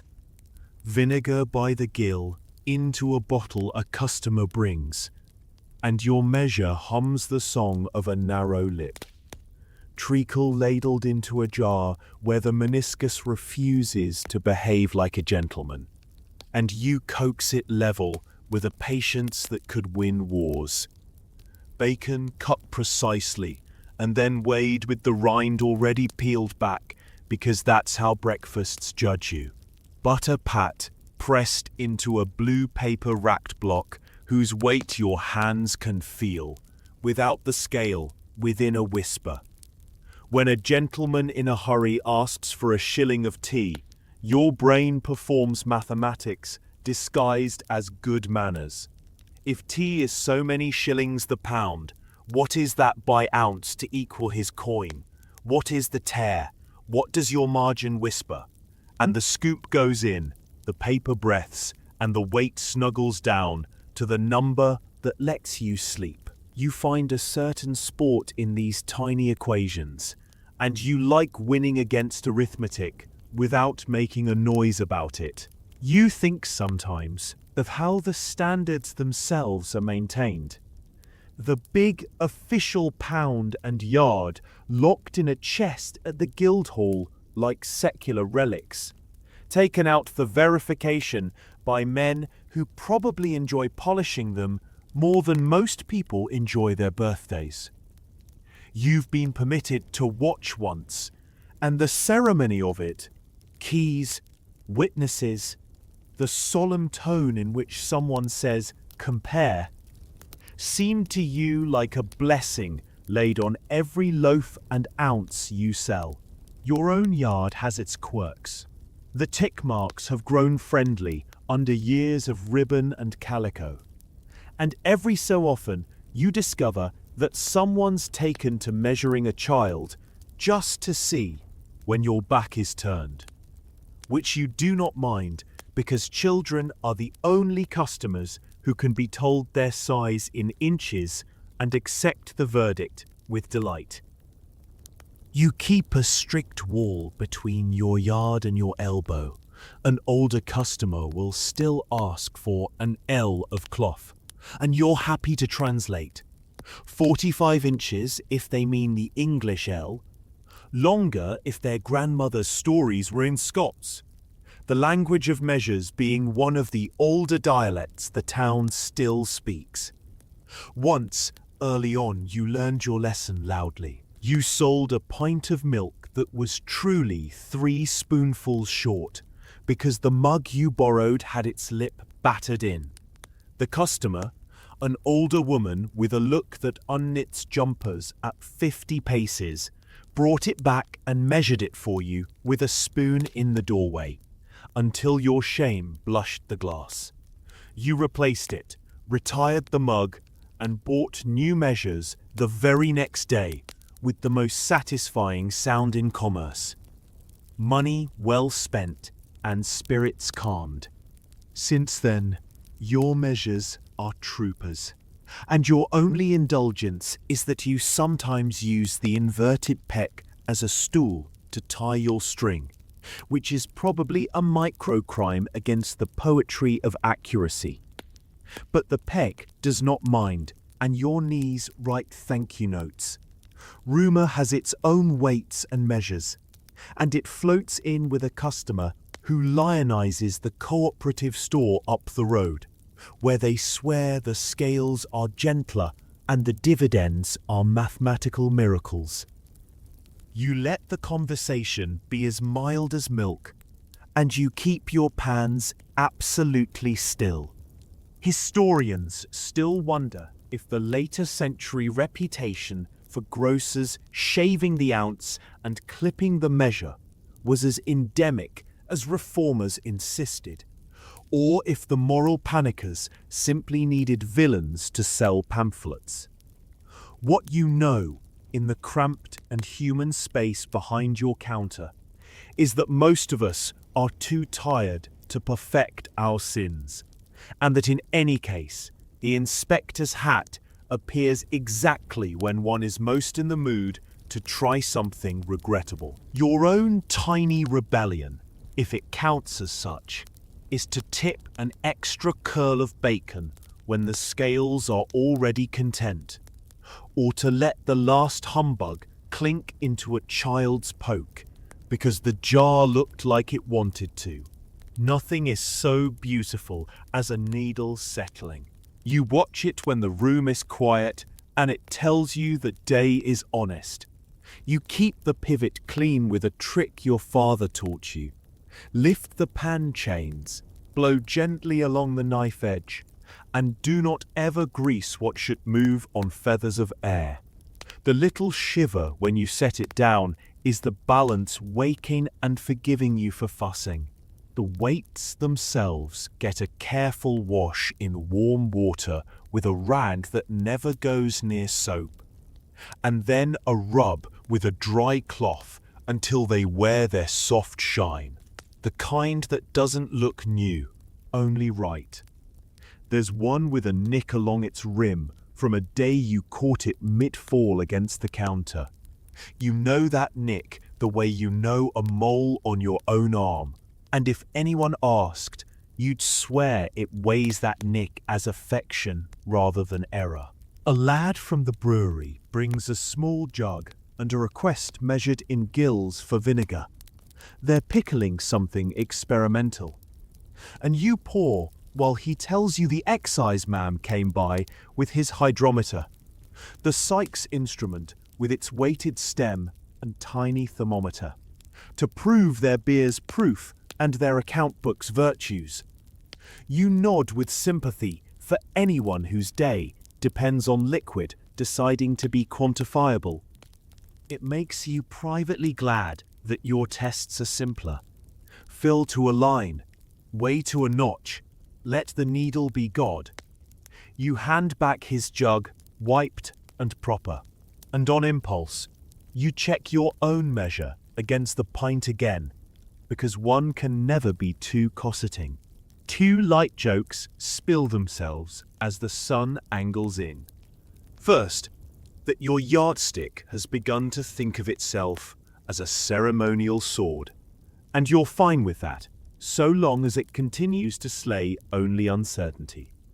Second, that your pencil, a humble creature slipped behind your ear, has started auditioning for inspector by leaping into your hand every time someone says the word ounce, which would be sweet if it weren't occasionally trying to skewer your hair.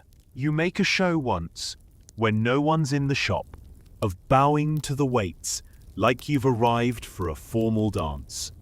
They, being brass and content, do not bow back, but you feel better for the jest and go on with your tidying. The arithmetic of trust runs alongside the arithmetic of coin. When someone says, "Put it on tick," the scale in your chest does its own small swing, and you accept or refuse in a tone you hope will keep future mornings uncomplicated. You know exactly which families prefer you to heap the quart and which want the clean neatness of a strickle. You know whose eye follows the needle like a hawk. Fair, they've earned the right. And who stares instead at your hands. Also fair. To see if kindness can be measured like pepper. The bell, which has been on its best behavior for a full hour, pings to supervise as you weigh flour into a customer's bag. A drift lifts like a little cloud and settles on your sleeve in a pattern that looks like weather. And the customer laughs softly. The ancient joke that flour chooses its owners by mark. One last precise thought threads your mind as the inspector collects his case, hat, and dignity. You cannot sell what you cannot name, and you cannot name what you cannot measure. And that's true of fairness as much as tea. The day hums on. The needle returns to upright after each sale, the way your heart does after each worry. And as you turn to cut a fresh ribbon against the yard and reach for a £1/4 for a regular who has never once asked for a receipt, you realize that your whole shop is a quiet sermon on equivalence. This for that, an ounce for a coin, a smile for a nod. And you are, to your surprise, content to be its most devout congregant. With the inspector gone and the brass settled into their version of a catnap, you slide the ledger out from its cubby like a stagehand tugging a backdrop into light. And the day which has been all parcels and pleasantries turns its face to arithmetic. You steady the book with your palm, inhale the smell of pencil shavings and paper that has learned to be brave, and start writing the soft word that runs the neighborhood. Tick. A pencil sits between your fingers like a willing conspirator, and you angle your body so the ledger lies just out of casual sight. Not because there's scandal inside, just laundry lists translated into shillings, pence, and the occasional farthing, but because privacy is part of the glue that keeps these pages from turning into arguments. Names file by in a procession you could recite in your sleep. Mella, 2 loaves and candles to Friday. Finch, tea and starch. Settlement Saturday after the whistle. Mrs. Colley, milk as usual, which means you'll note it here, and the milkman will scrawl in his own book, and the two of you will settle up on a night that smells like wet boots and relief. You write the little cross you always write against a name when the debt is old but never false, and the tiny arrow you invented for yourself that means remind gently when the child isn't listening, and the book grows denser by a coin's thickness. You don't relish debt, You do accept it as the town's shared heartbeat, a rhythm that stutters on Tuesdays and steadies on Saturdays, when wages walk the street like contented dogs. A widely accepted fact lines up neatly with your coin stacks. Wages here are paid weekly, more often than not. Saturday evening in a good week, a different day if the mill is in a mood, and the weekend closes with too many doors bright with beer, and too many ledgers closing in a flutter of pencil crumbs and vows. Your shop's veins run with that weekly tide, and the book in front of you is both sail and anchor. You mark the figures in that careful Victorian algebra you pretend to dislike. Pounds, shillings, pence, and the quartered farthing that can turn a bill from polite to quarrelsome in a heartbeat. And you do the trick you've taught your hands. Convert to pence when the numbers get uppity, then walk them back to shillings like a shepherd. 14 pence plus 10 pence is 2 shillings exactly. Look at that. And when 3 farthings join in, you let them sit like well-behaved cousins, rather than trying to dress them as whole pennies before their time. The pencil is kinder than ink for these sums. Pencil lets you breathe, and when a bill is settled, you can strike through with a line that is neither cruel nor boastful. Then rewrite the balance with a new 0 that for one brief, shining minute looks like happiness. Some entries you ink, because ink is the grown-up in the room. Names that rarely slip. The butcher's own tally for the hock you'll pay him when yours pay you. A delivery charge that cannot pretend to be optional. Ink tells you this much is certain, and pencil admits the rest is hope you can count. You turn a page and there's your little code, tucked in the margin like a wink to your future self. A string of letters that hide wholesale cost, because you were taught by someone whose hands smelled of currants and caution, never to rely on memory when margin is thinner than a church wafer. Not everyone knows that trade has its private alphabets. You use a simple one, a 10-letter word that maps each letter to a digit. So you can write the cost price in tiny script on a ticket and no one but you and half the grocers in the realm can read it. Blackie whore, or some such nonsense. Whatever you chose years ago when the joke amused you. It's a lesser-known habit that saves you embarrassment when someone asks you, with eyes like a tightrope, whether you can shave a penny after all. You glance, you read the secret.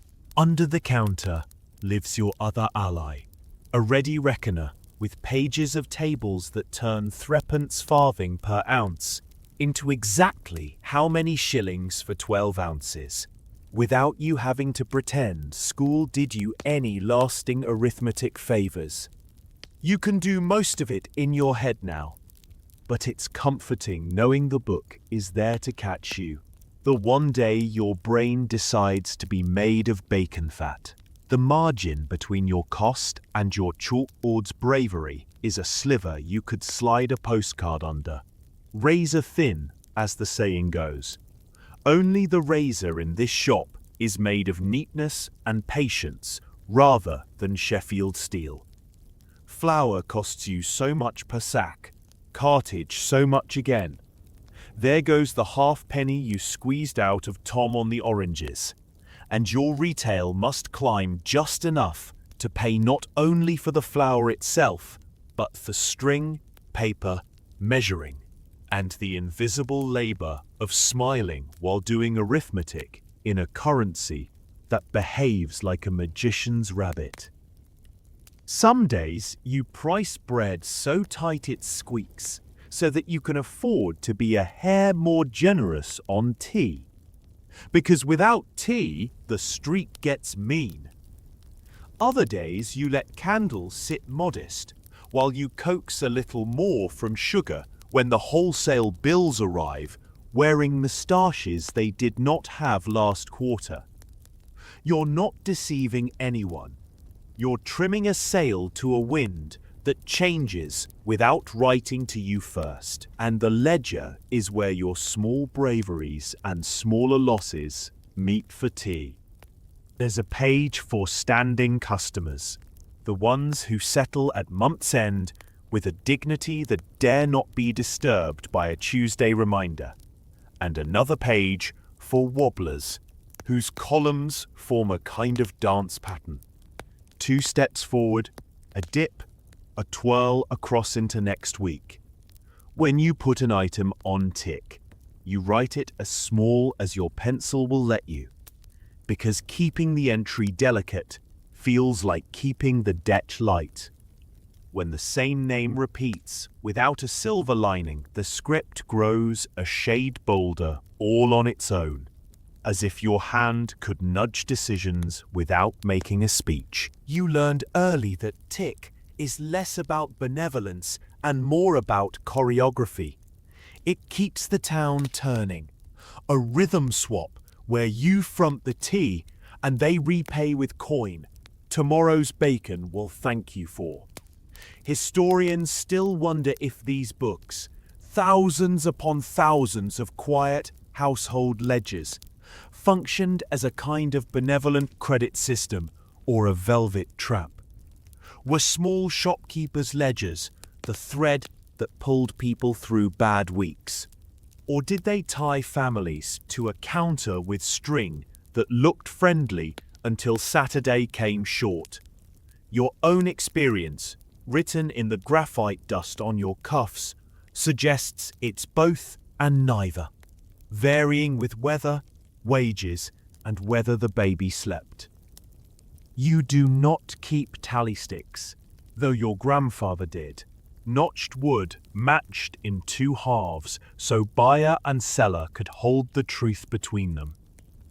You half smile to think that the realm once kept its taxes on such sticks, and that it was the burning of old ones that fed a fire which ate Parliament ceilings.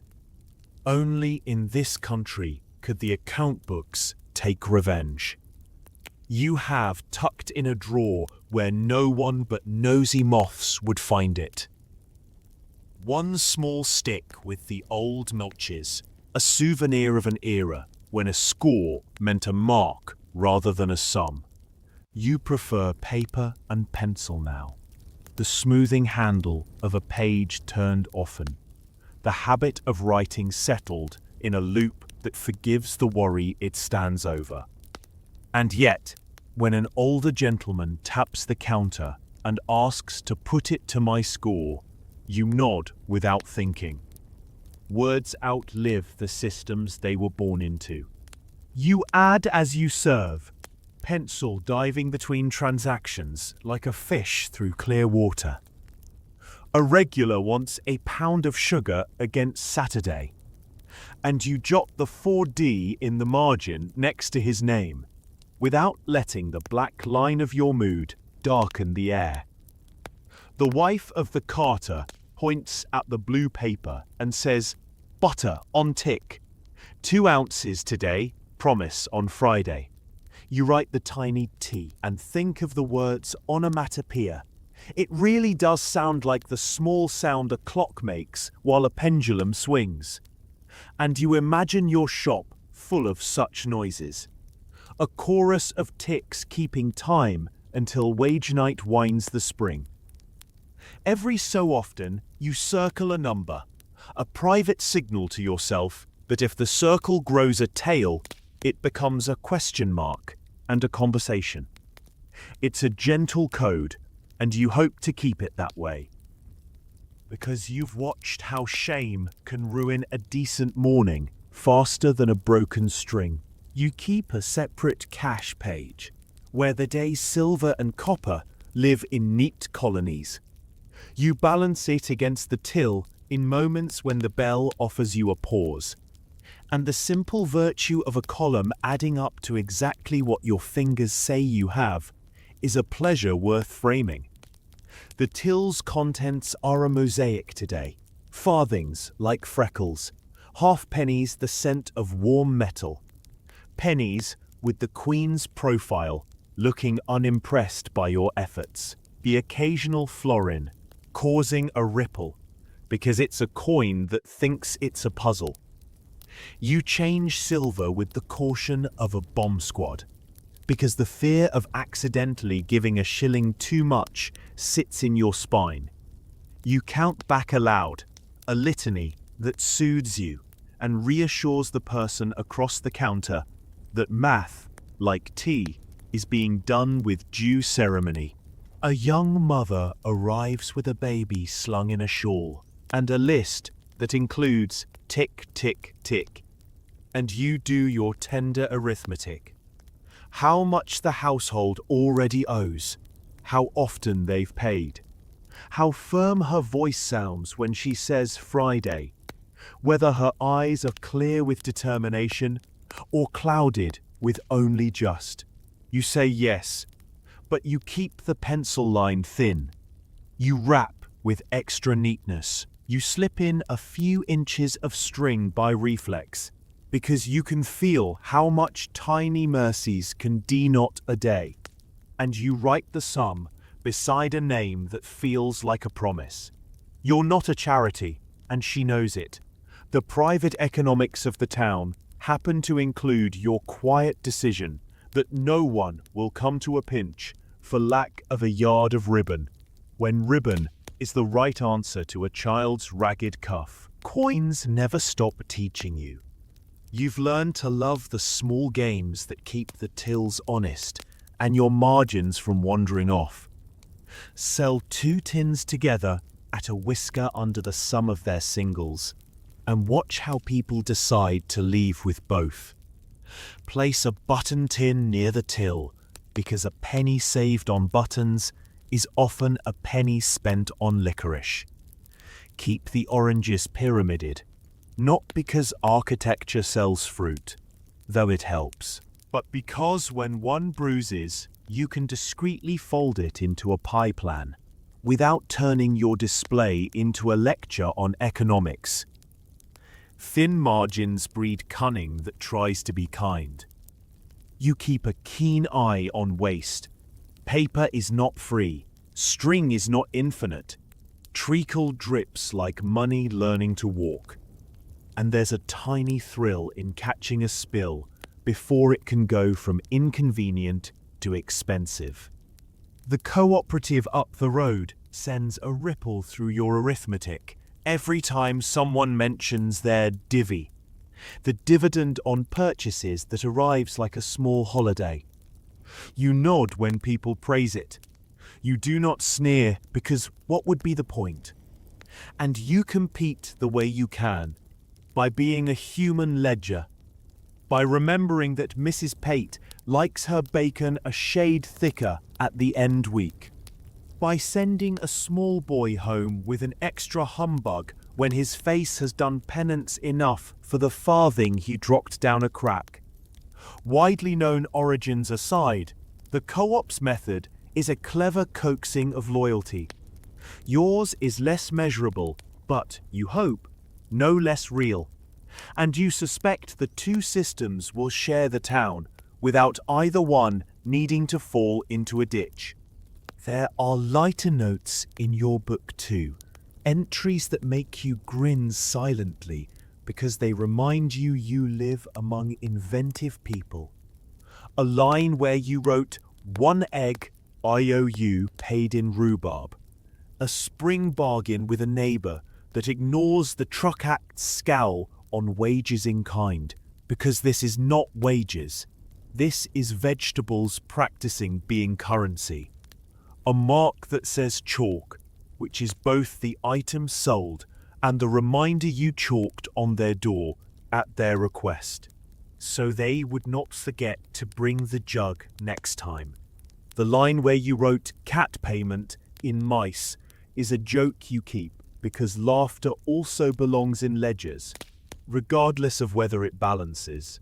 Still, alongside the playful is the precise. Rent due regardless of weather.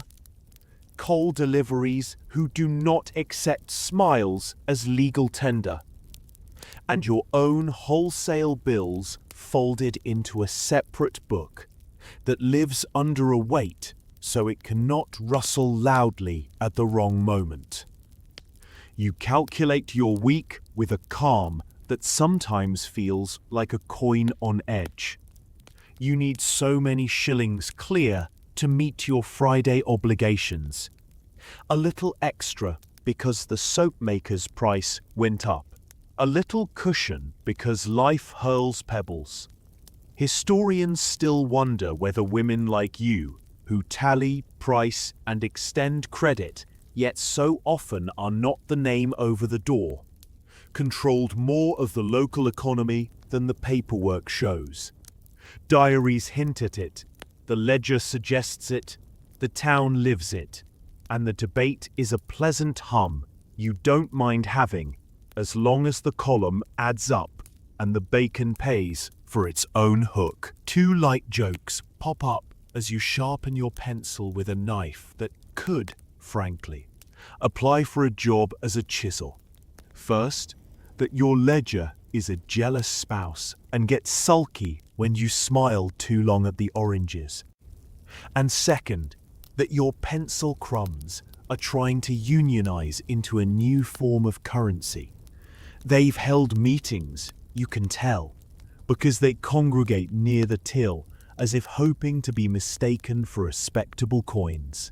You brush them aside with exaggerated formality, because you are fair but you are not a fool, and you slide a clean blotter under the latest page so the figures will not travel into the fabric of your counter like gossip into curtains. By early afternoon, the book is a little heavier, and your shoulder too, and the till holds enough promise that you allow yourself a sip of the tea you forgot beside the gas jet. Now the temperature of good intentions.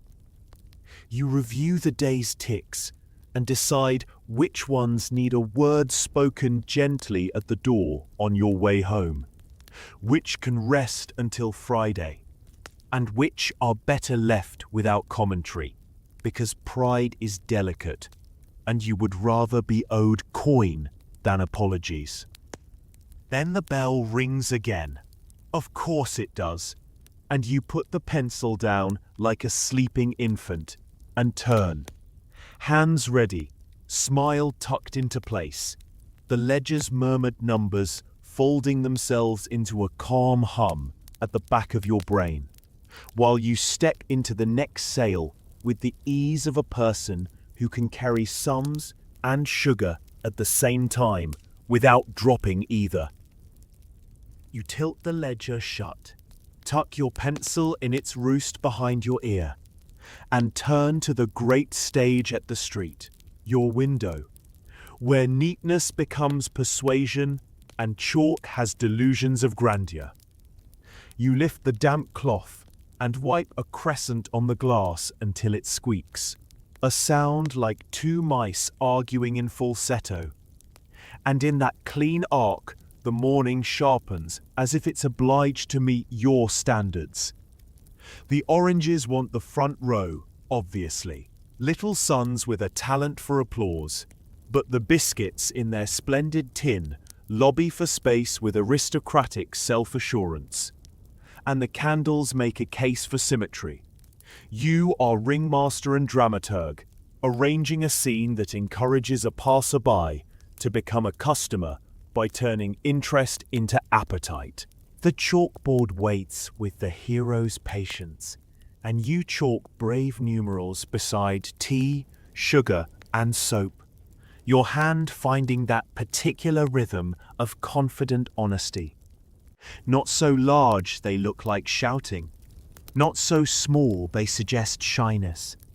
You know the cooperative up the road posts its prices no matter what, and you've learned that a clear price can disarm a haggler before the conversation even laces its boots. A widely accepted fact stands behind your fingertips. The middle decades saw plate glass grow larger and cheaper once taxes lightened and techniques improved. And with the window tax gone and big panes becoming feasible, shop fronts like yours learned a new language: display. By gaslight in winter dusk and by grey English brightness in summer, a clean sheet of glass could summon custom like a bell. You suspect yours was once a smaller, fussier front with mullions the size of morals. But somewhere between the Great Exhibition's hymn to glass and the railway's taste for regularity, someone pried out the old bones and gave you this pane that reflects the street as if it were auditioning for a painting. You tip the soap pyramids into a modest ziggurat and wonder, just briefly, if the rival across the lane will answer with a taller monument of peas. Usually he does, and the silent competition amuses the children, who measure victory in the number of flies distracted by vinegar versus the number seduced by sugar. The street itself provides the chorus, boot heels in minor harmonies, a cart complaining like a baritone who hasn't had coffee, and the cry of a muffin man a few corners down, practicing a note that began in another century and still can charm a cat to the window. You stand in the doorway with a polishing cloth in one hand, because nobody trusts a shop that doesn't polish. And you supervise your own performance with a director's calm. Rivals make you better at it. There's the fellow over the way, Mr. Line, with his tidy moustache and a talent for arranging split peas in Napoleonic ranks. He materializes at his own threshold with a posture that says, "I am on excellent terms with destiny." And you give him a nod so spare it could be mistaken for a blink. He answers by adjusting his price slate, and you match him with exactly nothing for the moment. Because the game is not to react, but to make reacting look like your idea. He has painted in gold, "Fine Congo," which is true as far as it goes, and you smile to yourself because you know your tin holds an Assam forward blend that makes mornings stand up straight. And you have already trailed the scent of a pan-warmed handful of beans to the doorway to let the air conduct coffee like an overture. Lesser-known detail, tucked between props. Those jam jars in the third row wear covers not of paper alone, but of gold beater's skin, a tissue-thin membrane used to seal them before the paper caps, stretched and drying into a drum you can flick with pride. And while the practice is disappearing as metal lids catch the future, you keep a small sheath for customers who trust their grandmothers more than novelty. It makes the jars gleam like planets with proper atmospheres. You work a sheet of blue paper under the butter to intensify its wholesomeness, an old grocer's optical trick, perfectly honest because the butter is good, and the blue only wipes the sleep out of the eye.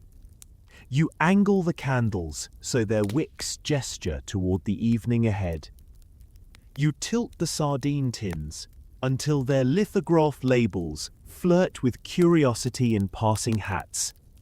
The chalk whispers one price. The window hints at gladness.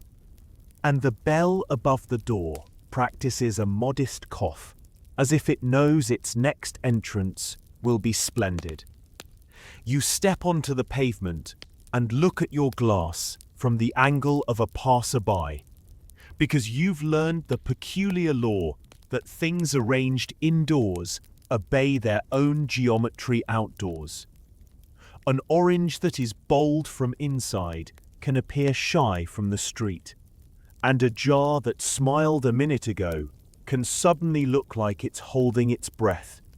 You adjust the tiny flags, price tickets clipped into neat triangles, ink facing outward like etiquette. And an older man pauses to peer as if you're instructing the glass in Latin. He does not come in, but a later woman will, curiosity blooming from his inspection like a delayed seed.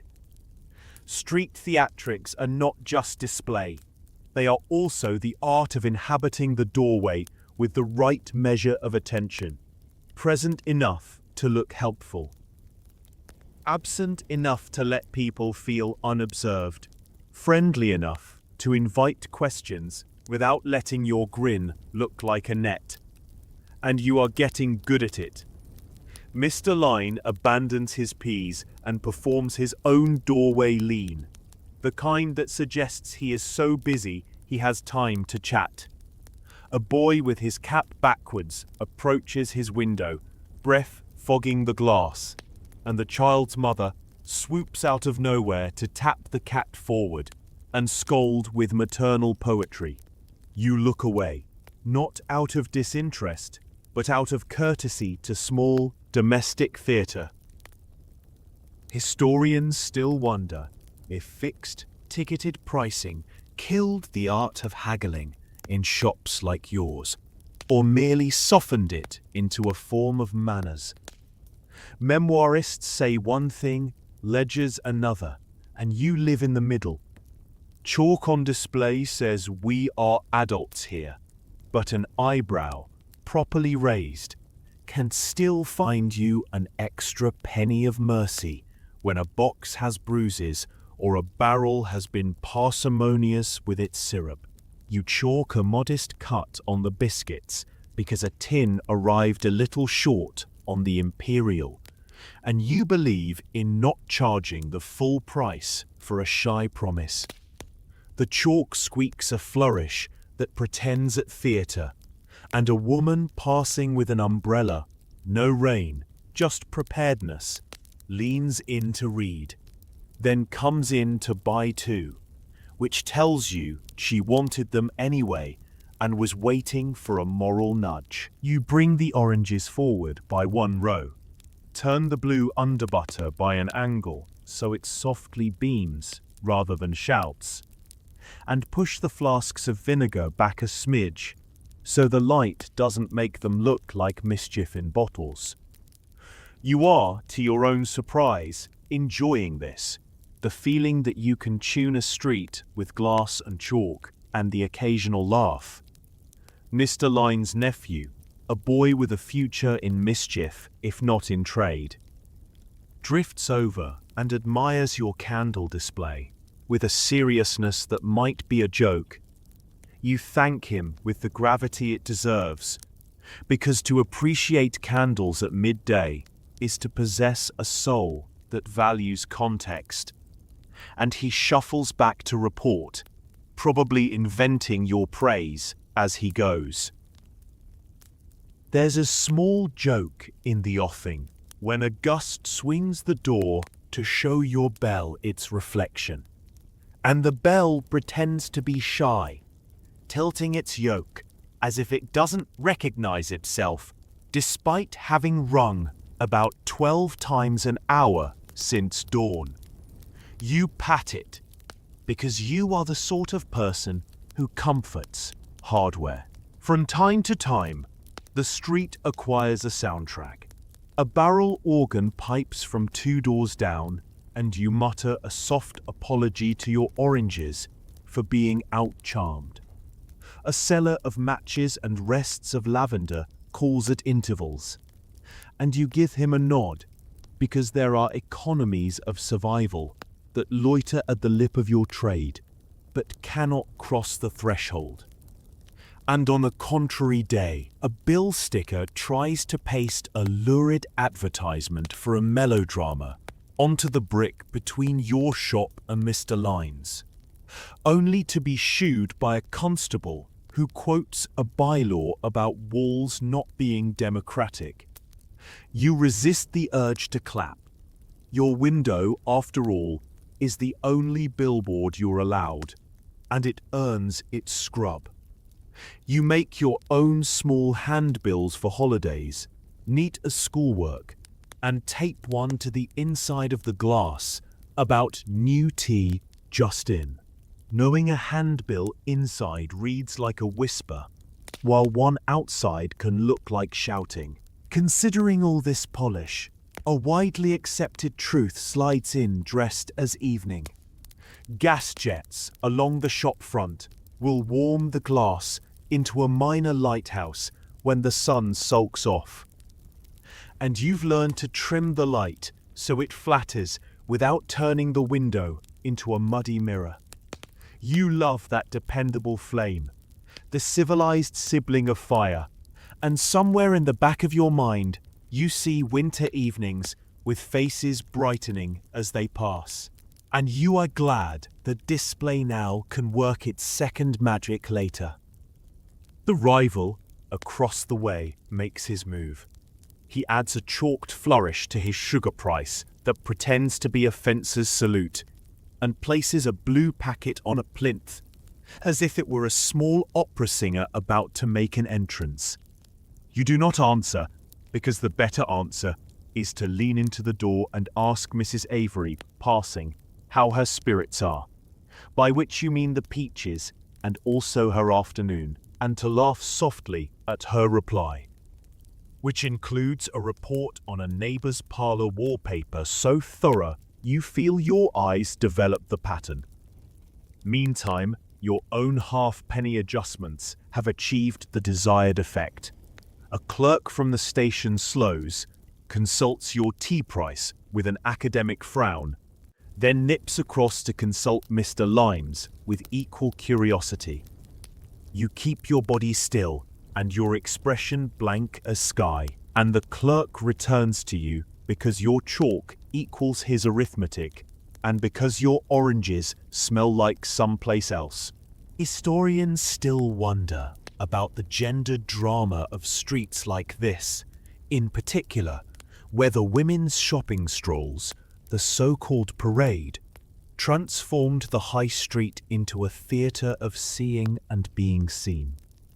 Borrowing a little glamour from the new arcades and plate-glass boulevards, or whether our small-town practicality kept it mostly a matter of soap and stamps. Memoirs of genteel daughters say yes to spectacle. Account books like yours suggest yes to necessity. And the truth probably wears both hats depending on the day. There's a lesser trick you allow yourself when the wind is fair.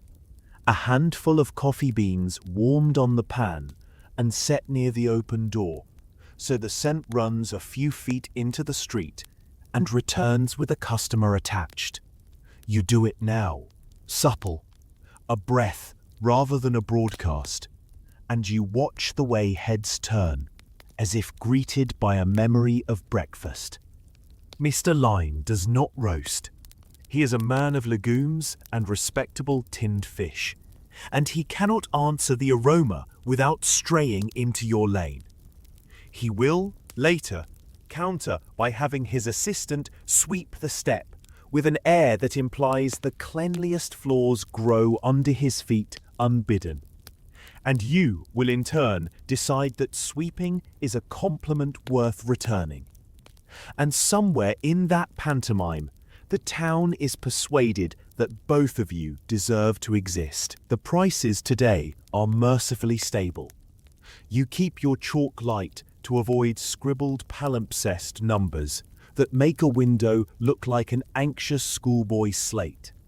And you spend a good minute aligning the stack of soap so the stamped maker's name reads crisp from left to right. You do it because order is beautiful and because the maker might visit, and it is rude to display someone's work upside down. Two light jokes join the afternoon. Your oranges, newly pyramided, attempt to roll out a jailbreak at the exact moment a child stops to admire them, and you catch the leader mid-flight with the reflexes of a goalkeeper, saying, "Not yet, soldier," which makes the child breathe laugh air through his nose like a startled rabbit.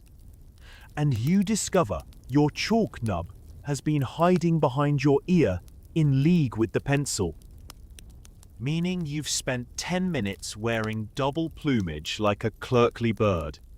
Mr. Lyne's nephew imitates you from across the way, and you pretend you did it on purpose, which makes the boy beam as if he's learned a trade secret. You perform the final check. No cracked labels, no jars fogged with breath, no corners untidy. You blink at the glass, and your own face looks back steadier than you feel, which is one of the things glass does for a person. Between bursts of doorway duty, you return to the counter for the tiny theatre of glances and bargains that lives indoors. A regular lifts a hand at the window, and you pivot like a well-trained waltzer to meet her with a nod that says, "I saw you, not your coin." And you wrap her quarter-pound of tea as if it were something a queen might find comforting. The spell of the window doesn't break when you step away. The oranges keep glowing at the edge of your attention, and the chalked numbers hum like bass notes under the melody of the bell. Mr. Lyne, pretending not to pay any attention to you at all, pays attention to you hard enough to imitate your ribbon's neat half bow on his own cake of soap, and you allow a small inward smile, because sharing good habits is one way to call it a neighborhood. You do one last mischievous thing in the name of theatre. Push a single cod bottle of lemonade to the absolute front edge, so the marble inside winks right at the eyes of anyone strolling. You hear a child whisper "marble" as if the bottle had spoken, and the persuasion works as the child's grandmother comes in to buy one, and then, because the brake was off, a loaf too. What you do not do is shout. Your theatre is all whisper and polish, and your rivals is the same, and together you keep the street pleased to be itself. Toward late afternoon, the light grows gentle, and the gas mantles you'll light at dusk wait like muses on their brackets. You chalk a tiny "best today" beside the tea because it is, in fact, and because sometimes the truth wears a ribbon. You float back to the door in time to nod to the postman, who has trained his satchel to behave like a river, and you watch the evening begin imagining itself in the reflections. Somewhere behind you, the kettle mutters the small important sounds that mean family hands are in the back room, setting cuts and muttering about dinner. And you remember you promised to slice bacon ends for a pie and find the string you swore you had lost. When the next lull arrives, window trimmed, rival saluted, prices chalked to the exact line where bravery meets reality, you slip behind the curtain. The bell agreeing to act as understudy for a minute while you join the backstage company, and the oranges keep shining in their little pyramid, as if they have decided the play can continue without you for 3 breaths. Your hand finds the skillet handle without looking. You promised bacon ends for a pie, and now the bacon ends eye you like a jury sure of its verdict, waiting for the knife that knows them. On the dresser, an armada of cups leans against each other, brown earthenware with chips you remember by sound, and a brown Betty teapot sits in its usual throne by the range, painted with steam, insisting that tea is both beverage and governance. Behind you, just within earshot of the front, The bell does its delicate tink, tink, as if it has memorized the precise frequency, but summons you without scaring the onions. Your partner has the fork and the air of a person who can stir and decide in one motion. They toss the bacon into the pan with a sound you would applaud if you weren't busy coaxing pie crust to be kind. A child, niece, cousin, yours. The town blurs family the way bread blurs in water. Sits at the end of the table with a slate, doing sums the way one peels potatoes, methodical and hopeful, and whispers numbers to the rhythm of the kettle's breath. You see that little crease between their brows and pass them a current to uncrease the world. The apprentice is everywhere at once, cutting pokes from brown paper with a speed that would qualify him for a card trick, scrubbing a jar, fetching a pail, darting to the yard to pump water at the old iron handle that wheezes like a harmonica that's lost its patience, and then vanishing again to wedge the door when the breeze decides it's stronger than the curtain. He's the sort who will grow into his boots or break them trying. The cat, who has appointed itself head of rodent deterrence, sprawls with the confidence of a senior clerk and blinks slowly at you from atop the bread bin, as if forgiving you for the presence of relatives in its office. Here, behind the counter but before the stairs, is the engine room of your day, where the shop's rhythm is translated into bites and chores and the odd breath of a laugh. You've been here so often that you could walk it with your eyes closed and still find the flour bin with your hip, the drawer of string with your knuckles, a scrap of blue paper that always hides under the mortar as if it were shy of butter. You scrape drippings from the pot into the pan with the reverence due to a savings account, and a lesser-known household truth makes itself tasteable. The dripping jar, white when cold, gold when warm, is the unsung ledger of meals.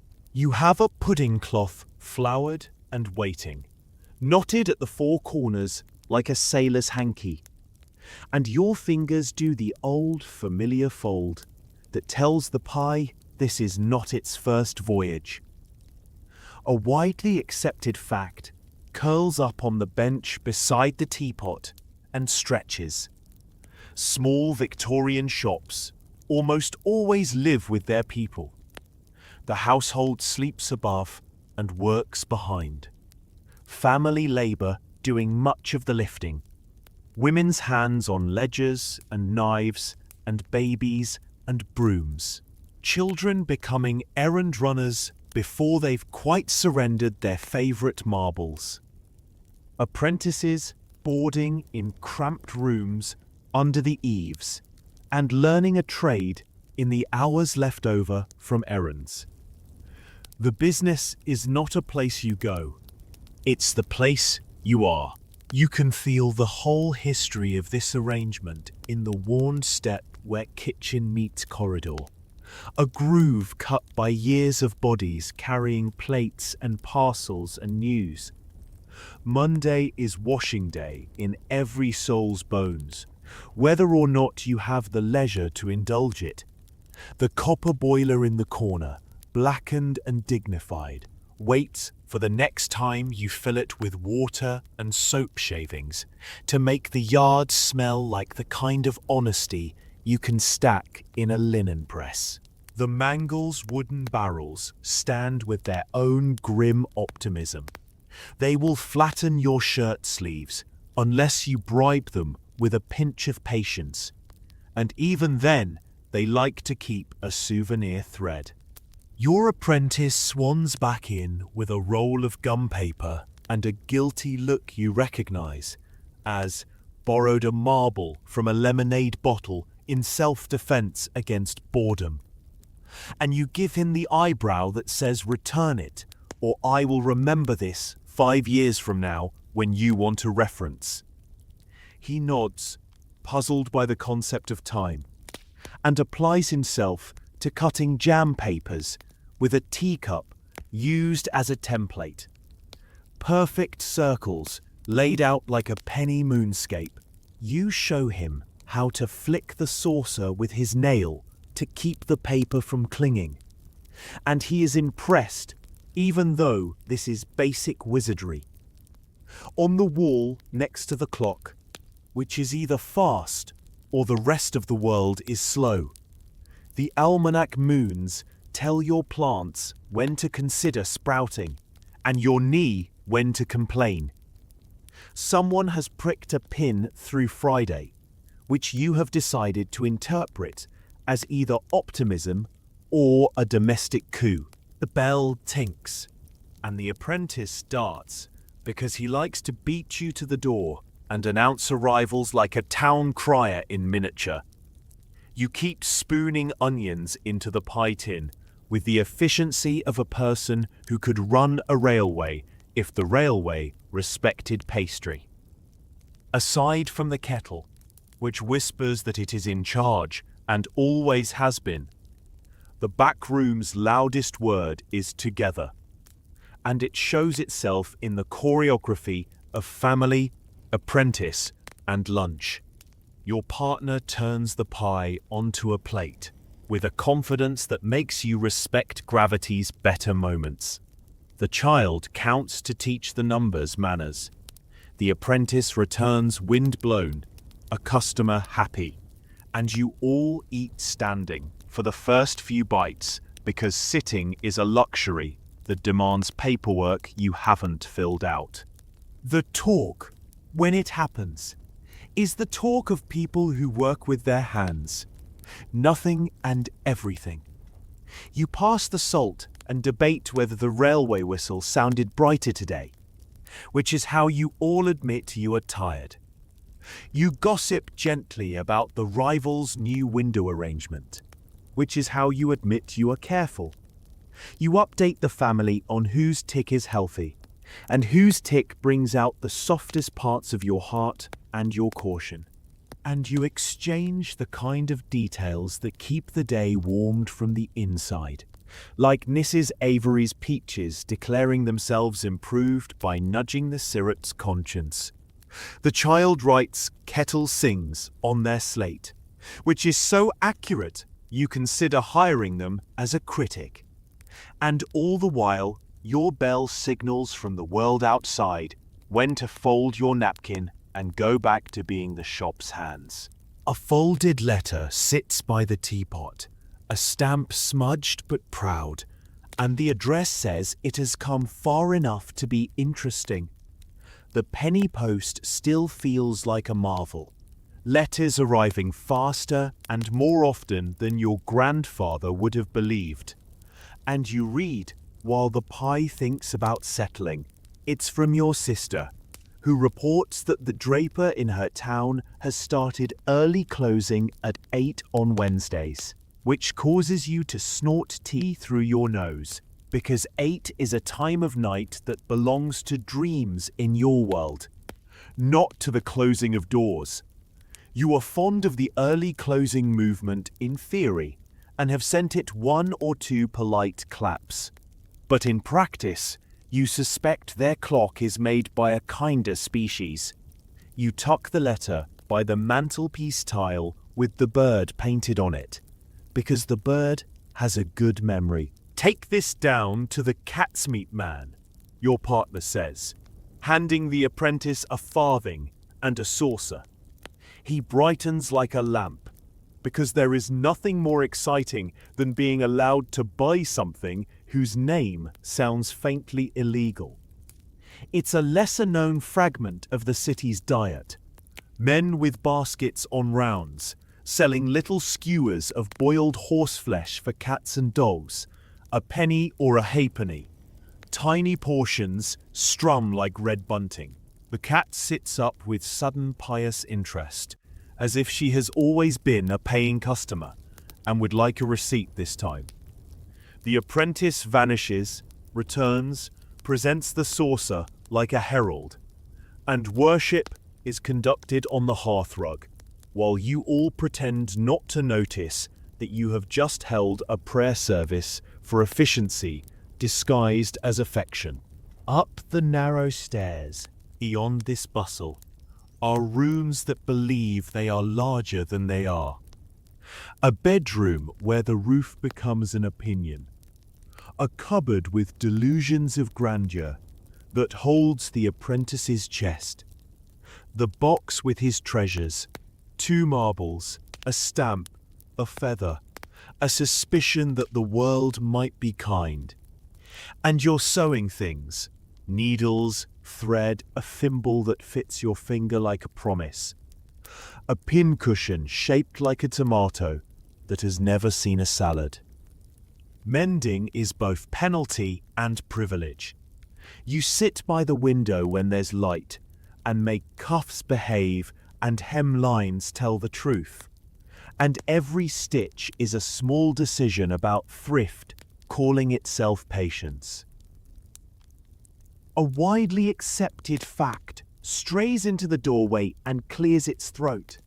The law has been coaxing children into school since 1870, then made it compulsory by the following decade for the little ones, then removed fees, then lifted the leaving age, and your child is more often at a desk than on an errand now, which is a kindness for the future and an inconvenience for the present. The half-time arrangements that let factory children split their days between loom and lesson haven't ever quite fit the shop trade, which runs on the clock that stares back from your counter rather than the factory whistle.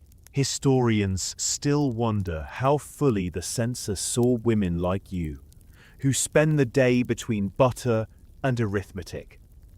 Were you counted as wife, as shopkeeper, as assisting relative, as a number folded into someone else's? Diaries hint at one answer, account books another, and your hands, which are busy either way, have decided that the label matters less than the ledger balancing without tears. You catch yourself smiling at the apprentice, because he is the satire at himself. Hair that cannot be persuaded to behave, boots that once were a different boy's, an ear for the bell that suggests he is part dog, and a talent for paper folding that makes you nostalgic for your own stiffer fingers when they were young. You teach him, for the 5th time, the threefold method for tying parcels, so that the string bites itself and the knot lays flat. And he sighs the sigh of youth, who must learn knots before they can learn poetry. He will remember this knot, not because you taught it, but because the first time he ties it for a girl at the counter, and she smiles, he'll feel the surge of competence like a small sunrise. Practical skill hides this sort of romance in its pocket and quietly spends it. Housekeeping flares up between sales like summer lightning. Someone black-leads the grate with a fistful of pride, leaving the iron as glossy as a well-fed spaniel. Someone else scours a pan with a paste of soda that fizzles like a lesson in chemistry. And the apprentice gets the job of washing the half tiles, and immediately manages to baptize himself up to the knees. He ruefully wrings his trouser hem in the mangle, under supervision, because the mangle is a hungry god and will eat sleeves if you look away, and you all pretend not to see him blush as the cat flicks her tail with the exact amount of contempt that says, "I warned you." 2 jokes bob to the surface. One, that the kettle believes its management and the bell is merely its assistant. And 2, that the mangle's rollers clearly run on a diet of trouser cuffs and optimism, and would mangle optimism too if it found it. Food continues to be the company's favorite metaphor. A heel of bread goes out with a dab of dripping to the apprentice. A working world's stuffed olive. And you cut the pie with a blunt knife because the sharp one is off doing bacon duty. The slices behave anyway. Triangles that look like they pass geometry with high marks. You eat yours leaning against the dresser, listening for the bell, even with your back. And the domestic chatter returns to its thread. Do we stretch to a bit of steak on Friday if the till is fat? Has the price of eggs come back down from the stratosphere? Does the rival's moustache suggest a new strategy, or only a new barber? You propose sending the child to bed early with Robinson Crusoe if they finish their sums without sighing. They promise to sigh only in italics, which is technically not a noise, and so honourable. The apprentice asks if he can sleep on the roof on a hot night to see if stars are really holes that let heaven's light through, and your partner responds with a compromise. Attic window, blanket, promise not to drop any more marbles. You all accept that last clause may be aspirational. Upstairs is a bed that gives you splinters if you forget its personality. The smell of clean linen that thinks it is a church. And the corner where you keep the cash box on Saturdays until all debts are settled. A little fortress of tin and key that has taught you the discipline of not losing your shirt buttons and your temper on the same day. You keep a tiny candle there, stubby from being moved 100 times. It is the candle you use when last figures are done and last prayers are said and last jokes have wandered away yawning. From the back, the world looks kinder than it sometimes feels at the counter. Even so, you feel the pull of the bell, as if your apron strings run all the way to the doorway. You rinse your hands in a blue bowl that does not believe in grease. Wipe them on a towel that has known better days and forgives you anyway, and hand the apprentice a small string of coins to take to the baker for tomorrow's rolls. You trust him with errands now, and he returns singing the first bar of a tune he has not learned yet from the barrel organ 2 doors down. The child writes, "Bread plus string equals parcel" on the slate, and grins like the inventor of commerce. One last open question hangs in the steam, where the kettle pretends innocence. Historians still wonder if early closing, when it arrived in towns like yours, genuinely gave families an evening, or simply shifted the drudgery to hours customers couldn't see, with accounts balanced by gaslight and shirts ironed when sensible people slept. You are inclined to think that your kind makes leisure by smuggling it into 10-minute bursts between the bell and the next pot to stir. And that's a sort of victory, even if it never appears in a law. You check the pie dish by habit to see if the last crumbs have any plans. Pat the cat because it is important to have a loyal employee. And run a hand along the doorframe where grooves measure the child's growth in pencil eras. Age 6, age 7, nearly 8, and ferocious about it. Each notch a proof that even in a room this cramped, time is broad enough to stretch. When you slip the curtain aside again, the shift feels like crossing a border without a passport. The oranges glow in their little pyramid, as if they've been practicing in your absence. The window has not murdered any more flies than strictly necessary. The bell looks smug about its sense of timing. And Mr. Line's peas across the way have adjusted themselves into a more self-congratulatory stack. You tuck a crumb of pie into your mouth like contraband. Smooth your apron. File your smile where it's easy to reach, and step back into the light and the ledger. The family warmth following you through the gap in the curtain, like the smell of onions and the memory of laughter. Ready to become good behavior at the counter again. The instant the bell tinks and the town returns to you for the afternoon's business. Now, let your shoulders drop the way shutters yield to evening, slow and without any hurry, as if the bones themselves were agreeing with the room that the day has already done enough, and then a little more. And as your breath loosens, feel how the spaces between the breaths lengthen. As if time were a ribbon you were carefully laying flat upon a counter you trust.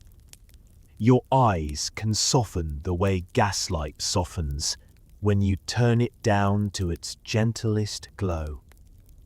And your jaw can make peace with gravity, and the list in your head can fold itself once and then again, smaller each time, until it fits easily in the palm of your hand, and then decides it would like very much to be a feather that drifts on a quiet current.